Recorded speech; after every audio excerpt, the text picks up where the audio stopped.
وأشهد أن لا إله إلا الله وحده لا شريك له وأشهد أن محمدا عبده ورسوله. اللهم صل على محمد وعلى آل محمد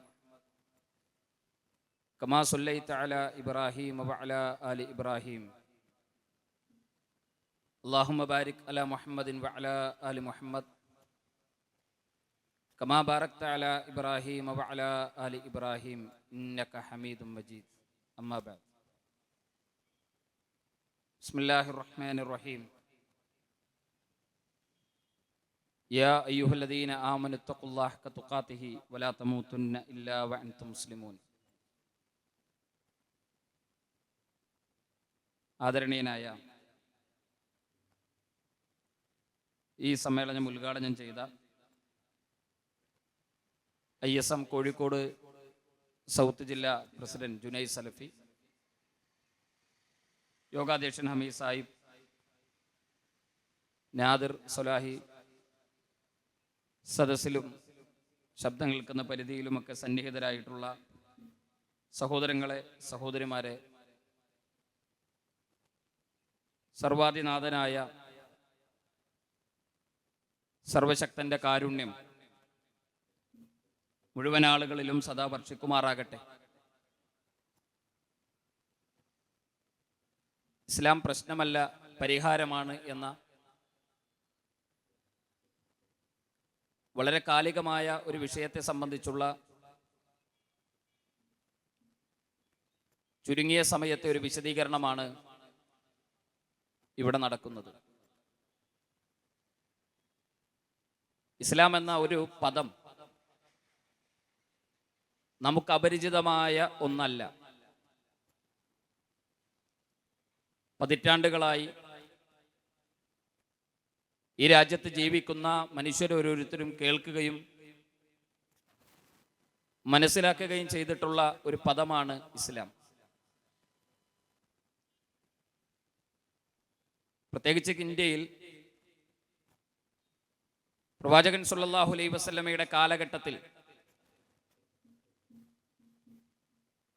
India രാജ്യത്തേക്ക് ഇസ്ലാം കടന്നു വന്നിട്ടുണ്ട് എന്നതിന് ചരിത്രപരമായ രേഖകളുണ്ട്. തലശ്ശേരിയിലെ മാടായിപ്പള്ളിയുടെ വാതിൽക്കൽ കൊത്തിവെച്ച ഫലകങ്ങളിൽ നിന്ന് പ്രവാചകൻ സല്ലല്ലാഹു അലൈഹി വസല്ലമയുടെ കാലഘട്ടത്തിൽ ഈ രാജ്യത്തേക്ക് സ്വഹാബത്ത് കടന്നു വന്നിട്ടുണ്ട്, പ്രത്യേകിച്ച് കേരളത്തിൽ. അക്കാലം മുതൽ ഇങ്ങോട്ട് നൂറ്റാണ്ടുകളുടെ പാരമ്പര്യവും ചരിത്രവും പറയാനും അറിയിക്കാനുമുള്ള ഒരു ആശയത്തിന്റെ പേരാണ് ഇസ്ലാം. വളരെ തെറ്റിദ്ധാരണകളോടുകൂടി ഇസ്ലാം എന്ന മതത്തെ നോക്കിക്കാണുന്ന മനുഷ്യരുണ്ട് നമുക്കിടയിൽ. ഇസ്ലാം എന്ന് പറയുന്നത് ഒരു അറബ് രാജ്യത്തെ അറബികളുടെ ഒരു മതമാണ് എന്ന് വിശ്വസിക്കുന്നവരുണ്ട്, പറയുന്നവരുണ്ട്. ഇസ്ലാം എന്ന് പറയുന്നത് അറബ് രാജ്യത്തെ ഒരു ഗോത്രമതത്തിന്റെ പേരാണ് എന്ന് വിശ്വസിക്കുന്നവരുണ്ട്. മുഹമ്മദ് നബി സല്ലല്ലാഹു അലൈഹി വസല്ലം ഉണ്ടാക്കിയ ഒരു മതമാണ് ഇസ്ലാം എന്ന് വിശ്വസിക്കുന്ന മുസ്ലിങ്ങളുള്ള ഒരു കാലഘട്ടത്തിലാണ് നമ്മൾ ജീവിക്കുന്നത്. മുഹമ്മദ് നബി സല്ലല്ലാഹു അലൈഹി വസല്ലം ഉണ്ടാക്കിയ ഒരു മതത്തിന്റെ പേരാണോ ഇസ്ലാം എന്ന് പറയുന്നത്? ഇസ്ലാം ഒരു ആശയധാരയാണ്. ധാരാളം ഇസങ്ങളും സംഘടനകളും പ്രസ്ഥാനങ്ങളും ആശയങ്ങളും ഒക്കെയുള്ള ഒരു രാജ്യത്താണ് നമ്മൾ ജീവിച്ചു കൊണ്ടിരിക്കുന്നത്.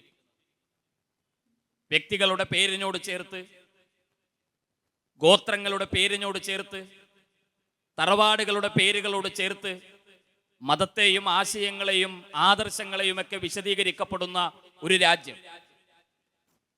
അവിടെ ഇസ്ലാം എന്ന് പറയുന്നത് ഏതെങ്കിലും ഒരു വ്യക്തിയോട് ചേർത്തി പറയുന്ന മതമാണോ? മുഹമ്മദ് നബി സല്ലല്ലാഹു അലൈഹി വസല്ലം ഉണ്ടാക്കിയ മതത്തിന്റെ പേരല്ല ഇസ്ലാം. അറബ് രാജ്യത്തെ ഒരു ഗോത്രമതത്തിന്റെ പേരല്ല ഇസ്ലാം. ഇസ്ലാം ഏതെങ്കിലും ഒരു രാജ്യത്തെ പ്രത്യേകമായ മനുഷ്യരിലേക്ക് മാത്രം കടന്നു വന്ന ഒരു മതമല്ല. വിശുദ്ധ ഖുർആൻ ഇസ്ലാമിനെ സംബന്ധിച്ചിടത്തോളം അതിന്റെ ആശയങ്ങളെ ലോകത്തിന്റെ മുന്നിൽ സമർപ്പിക്കുമ്പോൾ പറയുന്ന പ്രയോഗങ്ങളും ആശയങ്ങളും യാ അയ്യുഹന്നാസ് എന്ന് പറഞ്ഞുകൊണ്ടാണ്. യാ അയ്യുഹന്നാസ്, മനുഷ്യരെ എന്ന് വിളിച്ചുകൊണ്ടാണ്. മനുഷ്യരെന്ന് പറയുന്നത് ഏതെങ്കിലും ഒരു രാജ്യത്തെ മനുഷ്യരെ പ്രത്യേകമായി എടുത്തു പറഞ്ഞുകൊണ്ടല്ല. ഏതെങ്കിലും ഒരു നാട്ടിലെ മനുഷ്യരെ പ്രത്യേകമായി എടുത്തു പറഞ്ഞുകൊണ്ടല്ല. മനുഷ്യരെ എന്ന പദത്തിന്റെ ആശയങ്ങളിൽ ഉൾക്കൊള്ളുന്ന തട്ടമിട്ട ഉമ്മയുടെയും പൊട്ടുതൊട്ട അമ്മയുടെയും മക്കളായി ആകാശത്തിന്റെ ചുവട്ടിൽ ജീവിച്ച് കടന്നുപോയ, ജീവിക്കാനിരിക്കുന്ന സകല മനുഷ്യരോടുമാണ് ഇസ്ലാം സംസാരിക്കുന്നതും സംവദിക്കുന്നതും. ഇസ്ലാമിന് ലോകത്തിന്റെ മുന്നിൽ സമർപ്പിക്കാനുള്ള ആശയങ്ങൾ ഭീകരതയുടെയോ തീവ്രതയുടെയോ മനുഷ്യരെ അനാവശ്യമായി ഭയപ്പെടുത്തുന്ന ആശയങ്ങളെക്കുറിച്ചോ ലോകത്തോട് സംവദിച്ച ഒരു മതത്തിന്റെ പേരല്ല ഇസ്ലാം. രണ്ട് ആശയങ്ങളാണ് ഇസ്ലാം ലോകത്തിന്റെ മുന്നിൽ സമർപ്പിക്കുന്നത്. ഒന്ന് ഏകദൈവ ദർശനത്തെക്കുറിച്ചും ഏകമാനവികതയെക്കുറിച്ചുമാണ് ഇസ്ലാം ലോകത്തിന്റെ മുന്നിൽ സമർപ്പിക്കുന്നത്. ആ മതം ലോകത്തിന്റെ മുന്നിൽ സംസാരിക്കുന്ന ഒന്നാമത്തെ ആശയം എന്ന് പറയുന്നത് യാ അയ്യുഹന്നാസ് ഉഅ്ബുദൂ റബ്ബക്കുമുല്ലദീ ഖലഖക്കും വല്ലദീന മിൻ ഖബ്ലിക്കും ലഅല്ലക്കും തത്തഖൂൻ. മനുഷ്യരെ, നിങ്ങൾ ആരാധിക്കേണ്ടത്, നമ്മൾ ആരാധിക്കേണ്ടത് നമ്മളെപ്പോലെ നടക്കുന്ന, നമ്മളെപ്പോലെ ചിരിക്കുന്ന, നമ്മളെപ്പോലെ ഭക്ഷണം കഴിക്കുന്ന, നമ്മളെപ്പോലെ ഉറങ്ങുന്ന, നമ്മളെപ്പോലെ വിഷമങ്ങളും വേദനകളും സങ്കടങ്ങളുമുള്ള മനുഷ്യരെയല്ല നമ്മൾ ആരാധിക്കേണ്ടത്. ഉഅ്ബുദൂ റബ്ബക്കുമുല്ലദീ ഖലഖക്കും വല്ലദീന മിൻ ഖബ്ലിക്കും. ആ ആരാധിക്കപ്പെടേണ്ട സൃഷ്ടാവിന്റെ പ്രത്യേകത, അവൻ നമ്മളെ സൃഷ്ടിച്ചവനാണ്. നമ്മളെ മാത്രമല്ല അവൻ സൃഷ്ടിച്ചത്, നമുക്ക് മുമ്പ് കഴിഞ്ഞു പോയ ചരാചരങ്ങളെയും മാനവരാശിയെയും ഒക്കെ സൃഷ്ടിക്കുകയും സംവിധാനിക്കുകയും പരിപാലിക്കുകയും ചെയ്തവൻ. നമ്മുടെ കാക്കുകാരണവന്മാരെ, മാതാപിതാക്കളെ, തലമുറകളെ സൃഷ്ടിക്കുകയും സംവിധാനിക്കുകയും പരിപാലിക്കുകയും ചെയ്തവൻ. അവനെയാണ് നമ്മൾ ആരാധിക്കേണ്ടത്. മുഹമ്മദ് നബി ആരാധിക്കണമെന്ന് പഠിപ്പിച്ച വർഗീയതയുടെ മതമല്ല ഇസ്ലാം. മുഹമ്മദ് നബി ആരാധിക്കപ്പെട്ടുകൂടാ എന്ന് പഠിപ്പിച്ച മതമാണ് ഇസ്ലാം. ഇസ്ലാം ഒരു വർഗീയതയുടെ മതമായിരുന്നുവെങ്കിൽ മുഹമ്മദ് നബി ആരാധിക്കപ്പെടണം എന്ന ആശയത്തെയായിരുന്നു ഇസ്ലാം സ്വീകരിക്കേണ്ടിയിരുന്നത്. ഇസ്ലാമിന്റെ ഏറ്റവും ശ്രദ്ധേയനായ പ്രവാചകൻ, ലോകത്ത് ഇസ്ലാം മത പ്രബോധന പ്രവർത്തനങ്ങളിൽ ഏറ്റവും അവസാനമായി നിയോഗിക്കപ്പെട്ട പ്രവാചകൻ, ആ പ്രവാചകൻ ആരാധിക്കുന്ന മതമാണ് ഇസ്ലാം എന്ന് പറയുമ്പോഴാണ് ഇസ്ലാം കുറച്ചുകൂടി മാനവികമാകുമായിരുന്നുള്ളൂ.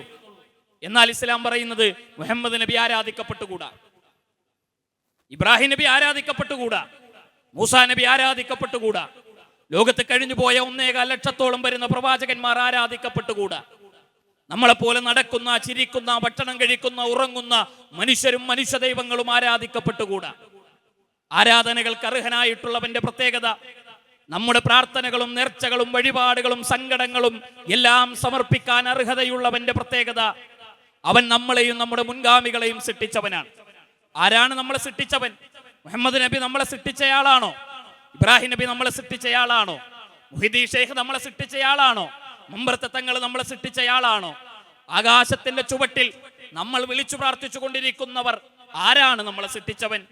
ആ സൃഷ്ടാവിനെ നമ്മൾ ആരാധിക്കണം. ആരാധനകൾക്ക് അർഹതയുള്ളവന്റെ ഒന്നാമത്തെ പ്രത്യേകത, അഖിലാണ്ട മണ്ഡലങ്ങളെ മുഴുവൻ അണിയിച്ചൊരുക്കിയവനും ലോകത്തെ മനുഷ്യനെയും ജീവജാലങ്ങളെയും സർവ്വചരാചരങ്ങളെയും സംവിധാനിച്ചവനുമാണ്. അവനെയാണ് നമ്മൾ ആരാധിക്കേണ്ടത്. അവനോട് മാത്രമാണ് നമ്മുടെ സങ്കടങ്ങൾ പറയേണ്ടത്. അവനോട് മാത്രമാണ് നാം വിളിച്ചു പ്രാർത്ഥിക്കേണ്ടത്. അവന്റെ മുന്നിലാണ് നേർച്ചകൾ അർപ്പിക്കേണ്ടത്. അവന്റെ മുന്നിലാണ് വഴിപാടുകൾ അർപ്പിക്കേണ്ടത്. ഈ ഏകദൈവ ദർശനത്തെക്കുറിച്ചാണ് ഇസ്ലാം ലോകത്തിന്റെ മുന്നിൽ സമർപ്പിക്കുന്നതും സംസാരിക്കുന്നതും. ആ മനുഷ്യരെ മുഴുവൻ ഇസ്ലാം ക്ഷണിക്കുന്നതും വർഗീയതയില്ലാത്ത, വിഭാഗീയതകളില്ലാത്ത ഈ ദൈവീകമായ ദർശനത്തിലേക്കാണ്. ഇന്ത്യക്കാരന്റെ ദൈവത്തെ ആരാധിക്കണം എന്ന് പഠിപ്പിച്ച മതമല്ല ഇസ്ലാം. അറബികളുടെ ദൈവത്തെ ആരാധിക്കണം എന്ന് പഠിപ്പിച്ച ദർശനമല്ല ഇസ്ലാം. അറബികളായി മുസ്ലിം പേരുള്ള മനുഷ്യരെ ആരാധിക്കണമെന്ന് പഠിപ്പിച്ച മതമല്ല ഇസ്ലാം. ഏതെങ്കിലുമൊക്കെ പ്രത്യേകമായ മനുഷ്യരെ നിങ്ങൾ വിളിച്ചു തേടണമെന്ന് പഠിപ്പിച്ച മതമല്ല. മറിച്ച് ഈ ലോകത്തെ സൃഷ്ടിച്ച, സർവ്വചരാചരങ്ങളെ സംവിധാനിച്ച, അഖിലാണ്ട മണ്ഡലങ്ങൾ അണിയിച്ചൊരുക്കിയ ഖുർആൻ അതിനെ സംബന്ധിച്ച് വിശദീകരണം പറയുന്നത്, അല്ലദീ ജഅല ലക്കുമുൽ അർള ഫിറാശൻ വസ്സമാഅ ബിനാഅൻ വഅൻസല മിനസ് സമാഇ മാഅ. നിങ്ങൾക്ക് ആരാധിക്കപ്പെടാൻ അർഹനായ ദൈവത്തിന്റെ പ്രത്യേകത, അവൻ അല്ലദീ ജഅല ലക്കുമുൽ അർള ഫിറാശ, ഈ ഭൂമിയെ ഒരു വിരിപ്പാക്കിയവൻ, ഉരുണ്ടിരിക്കുന്ന, കറങ്ങിക്കൊണ്ടിരിക്കുന്ന ഭൂമി. ഒരു ഫുട്ബോൾ ഒന്ന് വേഗതയിൽ ഉരുട്ടിവിട്ടാൽ ആ ഫുട്ബോളിന്റെ മുകളിൽ ബാലൻസ് തെറ്റാതെ അല്പസമയം കയറി നിൽക്കാൻ ആർക്കാണ് സാധിക്കുക? വേഗതയിൽ ഉരുണ്ടു പോകുന്ന ഫുട്ബോളിന്റെ മുകളിൽ ഒരല്പനേരം പോലും കയറി നിൽക്കാൻ കഴിയാത്ത മനുഷ്യരെ ഉരുണ്ടിരിക്കുന്ന കറങ്ങിക്കൊണ്ടിരിക്കുന്ന ഈ ഭൂമിയെ ഇരിക്കാനും നിൽക്കാനും കിടക്കാനും ഉറങ്ങാനും ഓടാനുമെല്ലാം നമുക്കുപയുക്തമായ രൂപത്തിൽ ഒരു വിരിപ്പാക്കി തന്നവൻ ആരാണ്? അത് മുഹമ്മദ് നബിയാണോ? അത് ഇബ്രാഹിം നബിയാണോ? അത് ഈസ നബിയാണോ? അത് മോശ പ്രവാചകനാണോ? അത് മുനബ്ബത്ത് ബീവിയും അമ്പറത്ത് തങ്ങളും ഏർവാടിയിലെ ശൈഖും നാഗൂരാണ്ടവരും അജ്മീർ ശൈഖുമാണോ? അത് മടവൂരൗലിയയും ലോകത്തെ ആകാശത്തിന്റെ ചുവട്ടിലെ മനുഷ്യരാരെങ്കിലുമാണോ നമുക്ക് ഈ ഭൂമിയെ വിരിപ്പാക്കി തന്നവൻ? അല്ല.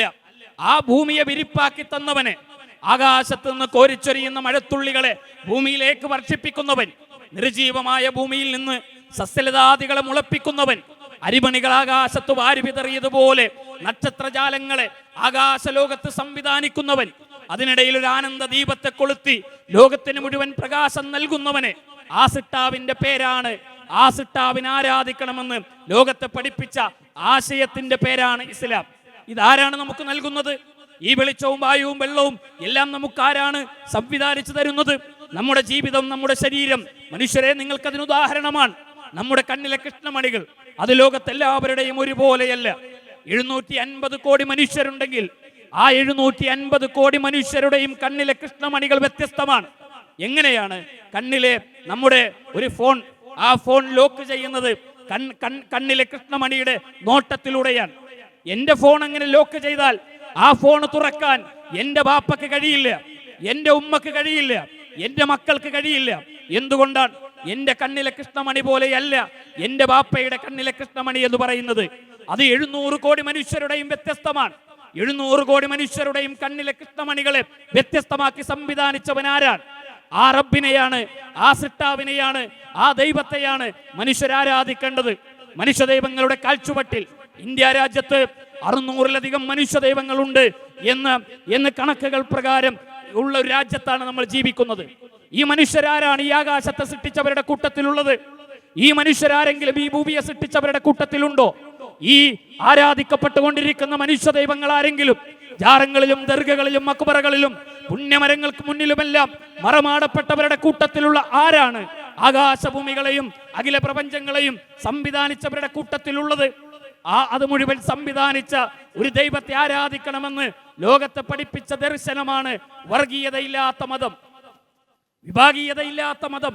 ആ ദർശനത്തിന്റെ പേരാണ്, ആശയത്തിന്റെ പേരാണ് ഇസ്ലാം എന്ന് പറയുന്നത്. ഒന്നാമതായി ഇസ്ലാം ലോകത്തിന്റെ മുന്നിൽ സമർപ്പിച്ച ആശയമാണത്.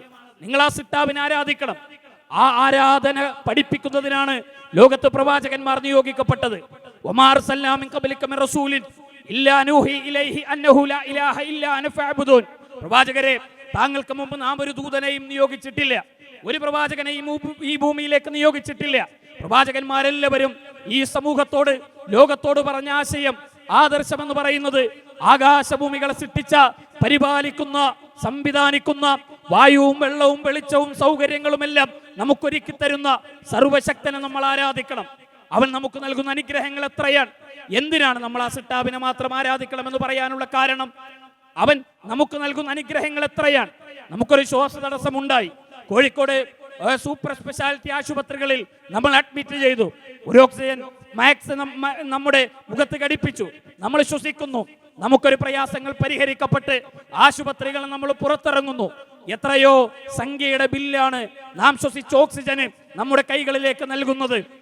ആ സംഖ്യ എത്ര വലുതാണ്! നമുക്ക് 50 വയസ്സായി, 60 വയസ്സായി, 40ഉം 50ഉം 60ഉം 70ഉം ഒക്കെ പ്രായമുള്ളവർ 50ഉം 60ഉം 70ഉം കൊല്ലങ്ങളോളം ഒരു ദിവസം പോലും, ഒരു സെക്കൻഡ് പോലും ഈ തടസ്സമില്ലാതെ ഈ വായു നമുക്ക് സംവിധാനിച്ചവൻ ആരാണ്? ഈ ശ്വസിക്കാനുള്ള വായുവിനെ നമുക്ക് സംവിധാനിച്ച് നൽകിയവൻ ആരാണ്? അവനെയാണ് നമ്മൾ ആരാധിക്കേണ്ടത്, അവനെയാണ് നമ്മൾ വിളിച്ചു പ്രാർത്ഥിക്കേണ്ടത്. നമ്മുടെ ശരീരത്തിൽ എത്ര തവണയാണ് നമ്മുടെ കിഡ്നി ഈ രക്തത്തെ ശുദ്ധീകരിക്കുന്നത്? എത്ര തവണയാണ് ഒരു ദിവസം ഇതിനെ ശുദ്ധീകരിക്കുന്നത്? അതിൽ തടസ്സം നേരിട്ടാൽ ഡയാലിസിസ് ചെയ്യുന്നവരുണ്ട്. എത്ര പ്രയാസമാണ് ഡയാലിസിസ് ചെയ്യുന്നവരുടെ അവസ്ഥ എന്ന് പറയുന്നത്! എത്ര സാമ്പത്തികമായ ചിലവുകളാണ്! 1 രൂപ പോലും ചിലവില്ലാതെ നമ്മുടെ ശരീരത്തെ ഈ രൂപത്തിൽ ക്രമപ്പെടുത്തിയ അവനെയാണ് നിങ്ങൾ ആരാധിക്കേണ്ടത് എന്ന് പറയുന്നതിൽ എവിടെയാണ് വർഗീയതയുള്ളത്? അതിലെവിടെയാണ് വിഭാഗീയതയുള്ളത്? അതിലെവിടെയാണ് മനുഷ്യരെ നമുക്ക് ഉൾക്കൊള്ളാൻ കഴിയാത്ത ആശയവും ആദർശവും ഉള്ളത്? ഇതാണ് ഇസ്ലാം ലോകത്തിന്റെ മുന്നിൽ ഒന്നാമതായി സമർപ്പിക്കുന്ന ആശയം. ഇസ്ലാം രണ്ടാമതായി ലോകത്തിന്റെ മുന്നിൽ സമർപ്പിക്കുന്ന ആശയം എന്ന് പറയുന്നത് ഏകമാനവികതയാണ്. ഏകമാനവികതയെക്കുറിച്ചാണ് ഇസ്ലാം മനുഷ്യരോട് സംസാരിക്കുന്നത്. യാ അയ്യുഹന്നാസ്, ഖുർആന്റെ പ്രയോഗം യാ അയ്യുഹന്നാസ്, മനുഷ്യരെ എന്ന് വിളിച്ചുകൊണ്ടാണ്. ഇന്നാ ഖലഖനാകും മിൻ ദക്കരിൻ വ ഉൻസ വജഅൽനാകും ശുഊബൻ വഖബാഇല ലിതആറഫു ഇന്ന അക്രമകും ഇൻദല്ലാഹി അത്ഖാകും. യാ അയ്യുഹന്നാസ്, ഈ ലോകത്തെ സകല മനുഷ്യരെയും അറബികളെ എന്ന് വിളിച്ചിട്ടല്ല, മുസ്ലിങ്ങളെ എന്ന് വിളിച്ചുകൊണ്ടല്ല, ഇവിടെയുള്ള ഏതെങ്കിലും വലിയ ഗോത്രങ്ങളെ എന്ന് വിളിച്ചുകൊണ്ടല്ല, മനുഷ്യരെ എന്ന് വിളിച്ചുകൊണ്ടാണ്. ഇന്നാ ഖലഖനാകും മിൻ ദക്കരിൻ വ ഉൻസ, ഒരാണിൽ നിന്നും ഒരു പെണ്ണിൽ നിന്നുമാണ് മനുഷ്യരെ നിങ്ങളെ സൃഷ്ടിച്ചത്.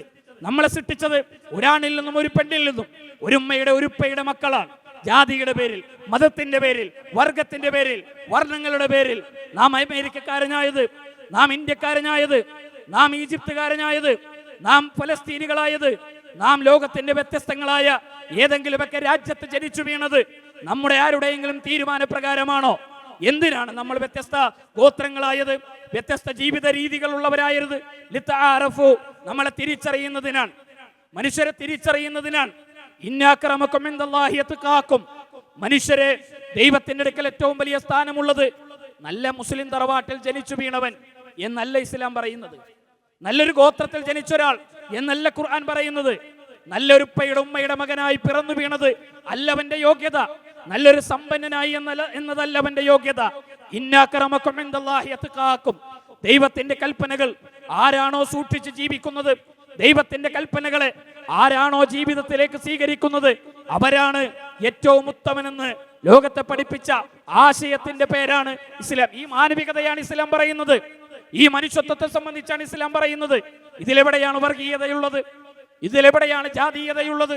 എന്നാൽ ഇന്ന് ആ സാഹചര്യങ്ങൾ മാറി, നമ്മുടെയൊക്കെ ജീവിതത്തിന്റെ ചുറ്റുപാടുകൾ മാറി. നൂറ്റാണ്ടുകളുടെ പാരമ്പര്യമുള്ള ഈ മതം ഏറെ തെറ്റിദ്ധരിക്കപ്പെടുന്നു. ഇസ്ലാം എന്ന് പറയുന്നത് വർഗീയതയുടെ മതമാണ്. ഇസ്ലാം എന്ന് പറയുന്നത് വാളുകൊണ്ട് പ്രചരിച്ച മതമാണ്. ഇസ്ലാം എന്ന് പറയുന്നത് ജിഹാദിന്റെ മതമാണ്. ഇസ്ലാം എന്ന് പറയുന്നത് പെൺകുട്ടികളെ പ്രേമിച്ചു മതം മാറ്റാൻ പഠിപ്പിക്കുന്ന മതമാണ്. ഇസ്ലാം എന്ന് പറയുന്നത് ലഹരി പദാർത്ഥങ്ങളിലൂടെ ജിഹാദ് നടത്താൻ മനുഷ്യരെ പ്രേരിപ്പിക്കുന്ന മതമാണ്, ആശയമാണെന്ന് പറയുന്നവർ അല്ല. ഇസ്ലാം ഇപ്പറഞ്ഞ ഒന്നുമല്ല ഇസ്ലാം. ഇസ്ലാം ഞാൻ നേരത്തെ സൂചിപ്പിച്ച രണ്ട് കാര്യങ്ങളാണ്. ഒന്ന് ഏകദൈവ ദർശനവും, രണ്ട് ഏകമാനവികതയും. ഏകമാനവികതയെ കുറിച്ചാണ് ഇസ്ലാം പറയുന്നത്. സൗദി അറേബ്യ ഭരിക്കുന്ന ഭരണാധികാരി, നമ്മളൊരു പള്ളി, ഇസ്ലാമിന്റെ മാനവികത എന്ന് പറയുന്നത് നമ്മളൊരു പള്ളിയിൽ കടന്നു ചെന്നു, പള്ളിയിൽ ആരാധനകൾക്ക് കടന്നു ചെന്നാൽ ഇസ്ലാമിക രാജ്യത്തിന്റെ ഭരണാധികാരി ആരാധന ചെയ്യാൻ വൈകിയാണ് ആ പള്ളിയിൽ വരുന്നത്. ആ പള്ളിയിൽ അദ്ദേഹത്തിന്റെ ഓഫീസ് ക്ലീൻ ചെയ്യുന്ന ഒരു മനുഷ്യനുണ്ട്. അയാൾ ആദ്യം ആ പള്ളിയിൽ വന്നു. ഇസ്ലാമിന്റെ പ്രത്യേകത, അയാൾ കാലുവെച്ചെടുത്ത് ആ രാജ്യത്തിന്റെ ഭരണാധികാരി തലവെക്കണമെന്ന് പഠിപ്പിച്ച മാനവികതയുടെ മതമാണ് ഇസ്ലാം. മാനവികതയുടെ ദർശനത്തിന്റെ പേരാണ് ഇസ്ലാം. തൊലിക്കറുത്തതിന്റെ പേരിൽ 2022 ഖത്തറിൽ വേൾഡ് കപ്പ് നടന്നത്. ഫുട്ബോൾ വേൾഡ് കപ്പ് 2022 ലോകം മുഴുവൻ 10 കൊല്ലങ്ങൾക്ക് മുമ്പ് 2012 ഫിഫ വേൾഡ് കപ്പ് ഖത്തർ എന്ന രാജ്യത്തിന് അനുവദിക്കുന്നു. പാശ്ചാത്യ മാധ്യമങ്ങളും മീഡിയകളും വലിയ ചർച്ചകളിൽ ഏർപ്പെടുന്നു. ഖത്തർ എന്ന് പറയുന്ന മുസ്ലിം രാജ്യത്തിന് 6ാം നൂറ്റാണ്ടിലെ അറബികളുടെ പാരമ്പര്യമുള്ള, കാട്ടറബികളുടെ സംസ്കാരമുള്ള ഒരു രാജ്യത്താണോ വേൾഡ് കപ്പ് പോലുള്ളൊരു മത്സരത്തെ നൽകുന്നത് എന്ന് പരിഹസിച്ചവർ, ആക്ഷേപിച്ചവർ, അവർക്ക് അറബികളുടെ ആ സംസ്കാരത്തോട്, അറബികൾക്ക് അറബ് രാജ്യത്തിന് നൽകിയത് അംഗീകരിക്കാൻ കഴിയാത്ത പാശ്ചാത്യ മാധ്യമങ്ങൾ, മീഡിയകൾ, അവിടെ വർഗീയതയുടെ മതമാണ്, അവിടെ വിഭാഗീയതയുണ്ടാകും, അവിടെ ജിഹാദുകൾ ഉണ്ടാകും, അവിടെ പോരാട്ടങ്ങൾ ഉണ്ടാകും. അതുകൊണ്ടത് പിൻവലിക്കണമെന്ന് അന്താരാഷ്ട്ര കോടതികളിൽ കേസുകൾ നടന്ന കാലമുണ്ടായിരുന്നു. ഖത്തറിലെ വേൾഡ് കപ്പിന്റെ ഫുട്ബോൾ മത്സരം ഉദ്ഘാടന കർമ്മം ലോകത്തിന്റെ മുഴുവൻ ഒരു വലിയ ചരിത്രമായി മാറി, വലിയൊരു അത്ഭുതമായി മാറി. കോടിക്കണക്കിന് വരുന്ന ലോകത്തെ ഫുട്ബോൾ പ്രേമികൾ മുഴുവൻ രാത്രികളിൽ കണ്ണുകൾ കുറിപ്പിച്ച് ആ രാജ്യത്തിന്റെ മൈതാനികളിലേക്ക് നോക്കി നിൽക്കുന്ന ഒരു ഘട്ടത്തിലാണ് ആ ഫുട്ബോൾ ഗ്രൗണ്ടിലൂടെ വളരെ ഉയരമുള്ള ഒരു ഫ്രീമാൻ അദ്ദേഹം കടന്നു വരുന്നത്. വളരെ ഉയരമുള്ള 80 വയസ്സ് പ്രായമുള്ള ഒരു മനുഷ്യൻ അങ്ങ് കടന്നു വരുന്നത്. അയാളുടെ പ്രത്യേകത, ലോകത്തെ കറുത്ത വർഗക്കാരുടെ ആവേശമാണ് അയാൾ, ലോകത്തെ കറുത്ത വർഗക്കാരുടെ അഭിമാനമാണ് അയാൾ. 5 തവണ ഓസ്കാർ അവാർഡുകൾ നേടിയ, ലോകത്തെ കറുത്ത വർഗക്കാരുടെ അഭിമാനമായി കൊണ്ടു നടക്കുന്ന ലോകപ്രസിദ്ധനായ ഒരു വ്യക്തിത്വം, വളരെ ഉയരമുള്ള കറുത്ത വർഗക്കാരനായ ഒരു മനുഷ്യൻ ആ ഗ്രൗണ്ടിലൂടെ നടന്നു വരുന്നു. അയാളുടെ മുന്നിലേക്കാണ് 18 വയസ്സ് പ്രായമുള്ള ഒരു മുസ്ലിം ചെറുപ്പക്കാരൻ അങ്ങ് മുട്ടിലെഴഞ്ഞുകൊണ്ട് കടന്നു വരുന്നത്. അയാൾക്ക് കാലുകളില്ല, അയാൾ തന്റെ കൈകൾ കാലുകളാക്കി ആ ഫുട്ബോൾ മൈതാനിയിലൂടെ നടന്നു വരുന്നു. ഫ്രീമാന്റെ മുട്ടിനോളൊപ്പമാണ് ആ മുസ്ലിം ചെറുപ്പക്കാരന്റെ ഉയരമുള്ളത്. അയാൾ ഇരുന്നു. അയാൾ തന്റെ കൈകൾ നീട്ടിയ ചെറുപ്പക്കാരൻ ഫ്രീമാന്റെ കൈകളിൽ മുറുകെ പിടിച്ച് ആ ഫുട്ബോൾ വേൾഡ് കപ്പിന്റെ ഉദ്ഘാടന കർമ്മത്തിന് ലോകത്തോട് ഖത്തർ വിളിച്ചു പറഞ്ഞൊരു വാചകം വിശുദ്ധ ഖുർആനിന്റെ സന്ദേശമായിരുന്നു. യാ അയ്യുഹന്നാസ്, മനുഷ്യരെ, ഇന്നാ ഖലഖനാകും മിൻ ദക്കരിൻ വ ഉൻസ, ഒരാണിൽ നിന്നും ഒരു പെണ്ണിൽ നിന്നും മനുഷ്യരെ നിങ്ങളെ സൃഷ്ടിച്ച ആശയത്തിന്റെ പേരാണ് ഇസ്ലാം. മതത്തിന്റെ പേരിൽ വർഗീയതയില്ല, ജാതിയുടെ പേരിൽ വർഗീയതയില്ല, നിങ്ങളിൽ തൊലി വെറുത്തതിന്റെയും തൊലി കറുത്തതിന്റെയും പേരിൽ വർഗീയതയില്ല. നിങ്ങളിൽ കുരിശു വരക്കുന്നവനും അതേപോലെ തന്നെ തൊപ്പി ധരിക്കുന്നവനും കാവിയുടുക്കുന്നവനും അതിന്റെ പേരിൽ വർഗീയത കാണിക്കേണ്ടതില്ല. ഈ ആശയത്തിന്റെയും ഈ ആദർശത്തിന്റെയും പേരല്ല മതം എന്ന് പറയുന്നത്, ഇസ്ലാം എന്ന് പറയുന്നത്. അത് ഒരു സമാധാനത്തിന്റെയും ശാന്തിയുടെയും നിർഭയത്വത്തിന്റെയും സന്ദേശമാണ്. മാർഗോ ഫ്രീമാൻ പിന്നീട് പറയുന്ന ഒരു വാക്കുണ്ട്. ആ ഖുർആനിക വചനം കേട്ടപ്പോ എനിക്ക് ശ്വാസം മുട്ടുന്നത് പോലെ തോന്നി. കാരണം അമേരിക്കയുടെ തെരുവോരങ്ങളിൽ തൊലിക്കറുത്തതിന്റെ പേരിൽ വെള്ളപ്പട്ടാളക്കാരന്റെ ബൂട്ടിനടിയിൽ ശ്വാസം മുട്ടി മരിച്ച ജോർജ് ഫ്ലോയിഡുമാരെ പോലുള്ള ആയിരങ്ങളെ കുറിച്ച് ഓർത്തുകൊണ്ടാണ് എനിക്ക് ശ്വാസം മുട്ടുന്നത് പോലെ തോന്നിയത്. അത്രയധികം വർഗീയതയുടെയും ജാതീയതയുടെയും മാനവികതയില്ലാത്ത ആശയങ്ങളെ കുറിച്ച് തൊലിക്കറുത്തതിന്റെ പേരിൽ അമേരിക്കയുടെ തെരുവോരങ്ങളിലൂടെ നടന്നു പോകാൻ കറുത്ത വർഗക്കാരന് അവകാശം നൽകാത്ത പാശ്ചാത്യനാണ് ഇസ്ലാമിന്റെ മാനവികതയെ ചൂണ്ടിക്കൊണ്ട് ഇസ്ലാം മാനവികതയില്ലാത്ത മതമാണ് എന്ന് ആക്ഷേപിക്കുന്നത്. നിങ്ങൾ 14 നൂറ്റാണ്ടുകൾക്ക് മുന്നിലേക്കൊന്ന് കടന്നുപോവാ. അറബ് രാജ്യത്തെ കഅബാലയം ലോകത്തെ വിശ്വാസികളുടെ കോടിക്കണക്കിന് വരുന്ന വിശ്വാസികൾ തിരിഞ്ഞ് തങ്ങളുടെ നമസ്കാരം നിർവഹിക്കുന്ന പരിശുദ്ധമായ കഅബാലയം പ്രവാചകന്റെ കൈകളിലേക്ക് കടന്നു വന്ന ദിവസമാണ്. ആ ദിവസത്തിലാണ് കഅബാലയത്തിന്റെ മുകളിലേക്ക് ബാങ്കുലി മുഴക്കാൻ അള്ളാഹുവിന്റെ പ്രവാചകൻ ആളുകളെ ക്ഷണിക്കുന്നത്. ആരെയാണ് പ്രവാചകൻ ക്ഷണിച്ചത്? റസൂലുള്ള കൈപിടിച്ചുയർത്തിയ ആളുടെ പേരെന്താണ്? അള്ളാഹുവിന്റെ റസൂൽ കൈപിടിച്ചുയർത്തിയ മനുഷ്യന്റെ പേര് ബിലാൽ ഇബ്നു റബാഹ് എന്ന് പറയുന്ന ഒരു മനുഷ്യരെയാണ്. ബിലാൽ എന്ന് പറഞ്ഞാൽ ആരാണ്? എത്യോപ്യക്കാരനായ കറുത്ത വർഗക്കാരനായ മക്കയിൽ അടിമക്കൂട്ടങ്ങൾ ഉൾപ്പെട്ട അടിമകളായി ജീവിക്കാൻ വിധിക്കപ്പെട്ട മനുഷ്യർക്കിടയിൽ നിന്ന് ഇസ്ലാമിന്റെ പ്രകാശത്തിലേക്ക് കടന്നു വന്ന വളരെ ശ്രദ്ധേയനായ ഒരു മനുഷ്യന്റെ കൈ പിടിച്ചുകൊണ്ടാണ് കഅബാലയത്തിന്റെ മുകളിൽ ആദ്യമായി ബാങ്കുലി മുഴക്കാൻ പ്രവാചകൻ ഒരു മനുഷ്യനെ തിരഞ്ഞെടുത്തത്. ഈ മതം എങ്ങനെയാണ് മാനവികത പഠിപ്പിക്കാത്തൊരു ആശയമായി മാറുന്നത്, മനുഷ്യത്വമില്ലാത്തൊരു ദർശനമായി മാറുന്നത്? ഇസ്ലാം എന്ന പദത്തിന്റെ അർത്ഥം എന്താണ്? സിൽമ എന്ന അറബി പദാധാതുവിൽ നിന്നാണ് ഇസ്ലാം എന്ന് പറയുന്ന ഒരു പദം നിഷ്പന്നമായത്. ഇസ്ലാം സമാധാനത്തിന്റെ മതമാണ്, നിർഭയത്വത്തിന്റെ മതമാണ്, സമാധാനത്തിന്റെയും ശാന്തിയുടെയും ദർശനത്തിലേക്ക് മനുഷ്യരെ ക്ഷണിച്ച മതമാണ്. വല്ലാഹു യദഉ ഇലാ ദാരിസ്സലാം, അള്ളാഹു മനുഷ്യരെ ക്ഷണിക്കുന്നത് സമാധാനത്തിന്റെ നിർഭയത്വത്തിന്റെ സന്ദേശത്തിലേക്കാണ്, ആശയത്തിലേക്കാണ്. മനുഷ്യരെ ക്ഷണിക്കുന്നത് സമാധാനത്തിന്റെ ആശയത്തിലേക്കാണ്. മനുഷ്യരിങ്ങനെ കണ്ടുമുട്ടുമ്പോ മുസ്ലിങ്ങൾ അസ്സലാമു അലൈക്കും എന്ന് പറയും. എന്താ അസ്സലാമു അലൈക്കും എന്ന പദത്തിന്റെ അർത്ഥം? അസ്സലാമു അലൈക്കും എന്ന പദത്തിന്റെ അർത്ഥം എന്താണ്? മനുഷ്യരെ നിങ്ങൾക്ക് നാശമുണ്ടാകട്ടെ എന്ന് പ്രാർത്ഥിക്കാൻ പഠിപ്പിച്ച മതമാണോ? കണ്ടുമുട്ടുമ്പോൾ ആളുകൾക്ക് നാശമുണ്ടാകട്ടെ എന്ന് പ്രാർത്ഥിക്കാൻ പഠിപ്പിച്ച ആശയത്തിന്റെ പേരാണോ ഇസ്ലാം? അല്ല. അസ്സലാമു അലൈക്കും എന്ന് പറയും. അതിന്റെ അർത്ഥം എന്താണ്? കണ്ടുമുട്ടുന്ന തങ്ങളുടെ മുന്നിലേക്ക് കടന്നു വരുന്ന മനുഷ്യർക്ക് സമാധാനം ഉണ്ടാകട്ടെ എന്ന് കണ്ടുമുട്ടുമ്പോൾ പ്രാർത്ഥിക്കാൻ പഠിപ്പിച്ച മതം. പ്രാർത്ഥനയ്ക്ക് വേണ്ടി കണ്ടുമുട്ടുമ്പോൾ പ്രാർത്ഥനയുടെ സന്ദേശം പഠിപ്പിച്ച മതം അസ്സലാമു അലൈക്കും. ഇസ്ലാമിലെ ഏറ്റവും പ്രധാനപ്പെട്ട ആരാധനാകർമ്മമാണ് നമസ്കാരം. നമസ്കാരമാണ് ഏറ്റവും പ്രധാനപ്പെട്ട ആരാധനാകർമ്മം. ഇന്നു അസ്ർ നമസ്കരിച്ചിട്ടാണ് ഈ വിശ്വാസികൾ ഈ സംഗമത്തിലെത്തിയത്. നമസ്കാരത്തിൽ നിന്ന് വിരമിക്കുമ്പോൾ വലതു ഭാഗത്തേക്ക് തിരിഞ്ഞുകൊണ്ട് നമ്മൾ അസ്സലാമു അലൈക്കും എന്ന് പറയും, ഇടതു ഭാഗത്തേക്ക് തിരിഞ്ഞുകൊണ്ട് നമ്മൾ അസ്സലാമു അലൈക്കും എന്ന് പറയും. എന്താണ് ആ അസ്സലാമു അലൈക്കും എന്ന പദത്തിന്റെ അർത്ഥം? ഇസ്ലാമിലെ ഏറ്റവും പ്രധാനപ്പെട്ട ആരാധനാകർമ്മത്തിൽ നിന്ന് വിരമിക്കുമ്പോൾ പോലും മനുഷ്യരെ നിങ്ങൾക്ക് സമാധാനം ഉണ്ടാകട്ടെ എന്ന് പ്രാർത്ഥിക്കാൻ പഠിപ്പിച്ച മതം. ആ നമസ്കാരത്തിൽ നമ്മൾ വിരമിക്കും, നമസ്കാരം കഴിയും, വിശ്വാസികൾ അവിടെ നിന്ന് പ്രാർത്ഥിക്കും, അല്ലാഹുമ്മ അൻതസ്സലാം വ മിൻകസ്സലാം തബാരക്ത യാ ദൽ ജലാലി വൽ ഇക്റാം. അല്ലാഹുവേ നീയാണ് ശാന്തി, നിന്നിൽ നിന്നാണ് സമാധാനം, സമാധാനത്തിന് വേണ്ടി മനുഷ്യരെ നിങ്ങൾ പ്രാർത്ഥിക്കണമെന്ന് പഠിപ്പിച്ച മതം. വല്ലാഹു യദഉ ഇലാ ദാരിസ്സലാം, സമാധാനത്തിന്റെ സന്ദേശത്തിലേക്കാണ് മാനവരാശിയെ ഇസ്ലാം ക്ഷണിക്കുന്നത് എന്ന് വിശുദ്ധ ഖുർആൻ ആവർത്തിച്ചു പഠിപ്പിച്ച മതം. എല്ലാ രംഗത്തും സമാധാനത്തിന്റെ സന്ദേശത്തെ കുറിച്ചാണ് ഇസ്ലാമിന് സംസാരിക്കാനുള്ളത്. ആ മതം എങ്ങനെയാണ് വർഗീയതയുടെ മതമാകുക? എങ്ങനെയാണ് വിഭാഗീയതയുടെ മതമാകുക? ഇവിടെയാണ് ആ മതം മനുഷ്യരെ കൊല്ലുന്ന ഒരു പ്രത്യയശാസ്ത്രമാണ് എന്ന് പറയാൻ സാധിക്കുക? ഇല്ല. മനുഷ്യരെ തെറ്റിദ്ധരിപ്പിക്കപ്പെട്ട ഒരു കാലത്താണ് ഇസ്ലാമോഫോബിയ വ്യാപിച്ച ഒരു കാലത്താണ് നമ്മൾ ജീവിക്കുന്നത്. മുസ്ലിങ്ങളുടെ ബാധ്യത ഇസ്ലാം എന്താണെന്ന് മനുഷ്യർക്ക് പറഞ്ഞു കൊടുക്കണം. ഇന്ന് എന്താണ് ഇസ്ലാമിനെ കുറിച്ചുള്ള ആളുകളുടെ ഒരു ധാരണ? ഏതാനും വർഷങ്ങൾക്ക് മുമ്പ് തൃശ്ശൂർ വെച്ച മുജാഹിദ് വിദ്യാർത്ഥി വിഭാഗത്തിന്റെ ഒരു വലിയ സമ്മേളനം നടന്നു. അപ്പൊ അന്ന് കേരളത്തിലെ വളരെ പ്രഗത്ഭനായ ഒരു IAS ഓഫീസർ, അദ്ദേഹം ആ സമ്മേളനം ഉദ്ഘാടനം ചെയ്യാൻ വേണ്ടി അദ്ദേഹം വന്നത്, ഒരു സെഷൻ ഉദ്ഘാടനം ചെയ്യാൻ. അങ്ങനെ ആ സമ്മേളനത്തിൽ കേരളത്തിലെ വളരെ പ്രസിദ്ധനായ ആ IAS ഉദ്യോഗസ്ഥൻ പ്രസംഗിക്കാൻ സ്റ്റേജിൽ ഇരിക്കുമ്പോഴാണ് ബാങ്ക് കൊടുക്കുന്നത്.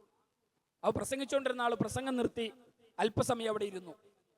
അങ്ങനെ ബാങ്കിന് ശേഷം അയാൾ പ്രസംഗം തുടർന്നു. പ്രസംഗം അവസാനിപ്പിച്ചു. ഈ IAS ഉദ്യോഗസ്ഥന്റെ സമയമായി. അദ്ദേഹം തന്നെ പ്രസംഗം ആരംഭിക്കുന്നത്, ഇസ്ലാമിനോടും മുസ്ലിങ്ങളോടൊക്കെ എനിക്ക് വലിയ ബഹുമാനമുണ്ട്, ആദരവുണ്ട്. ഇസ്ലാമിനോടും മുസ്ലിങ്ങളോടും എനിക്ക് വലിയ ഇഷ്ടമാണ്, വലിയ ബഹുമാനമാണ്, ആദരവാണ്. അതിന്റെ കാരണം ഇന്ത്യ രാജ്യം ഭരിച്ച മഹാനായ അക്ബർ ചക്രവർത്തിയുടെ പേര് മുസ്ലിം പള്ളികളിൽ നിന്ന് കേൾക്കുമ്പോൾ തങ്ങളുടെ പ്രസംഗങ്ങളും സമ്മേളനങ്ങളൊക്കെ നിർത്തിവെച്ച് ആ ഭരണാധികാരിയോട് ആദരവ് പ്രകടിപ്പിക്കുന്ന ഈ മതം എത്ര സമ്പന്നമാണ്, എത്ര കാരുണ്യമാണ് എന്നാണ് അദ്ദേഹം പ്രസംഗിച്ചത്. പ്രസംഗിച്ച വ്യക്തിയുടെ പ്രത്യേകത ഇന്ത്യയിൽ ഏറ്റവും പ്രസിദ്ധനായ ഒരു IAS ഉദ്യോഗസ്ഥനാണ്. സിവിൽ സർവീസ് എന്ന് പറയുന്നത് ലോകത്തെ എല്ലാ വിഷയങ്ങളെക്കുറിച്ചും അറിവുള്ള മനുഷ്യർക്ക് കിട്ടുന്ന ഒരു വലിയ അവസരമാണ് എന്നല്ലേ നമ്മൾ പറയുന്നത്?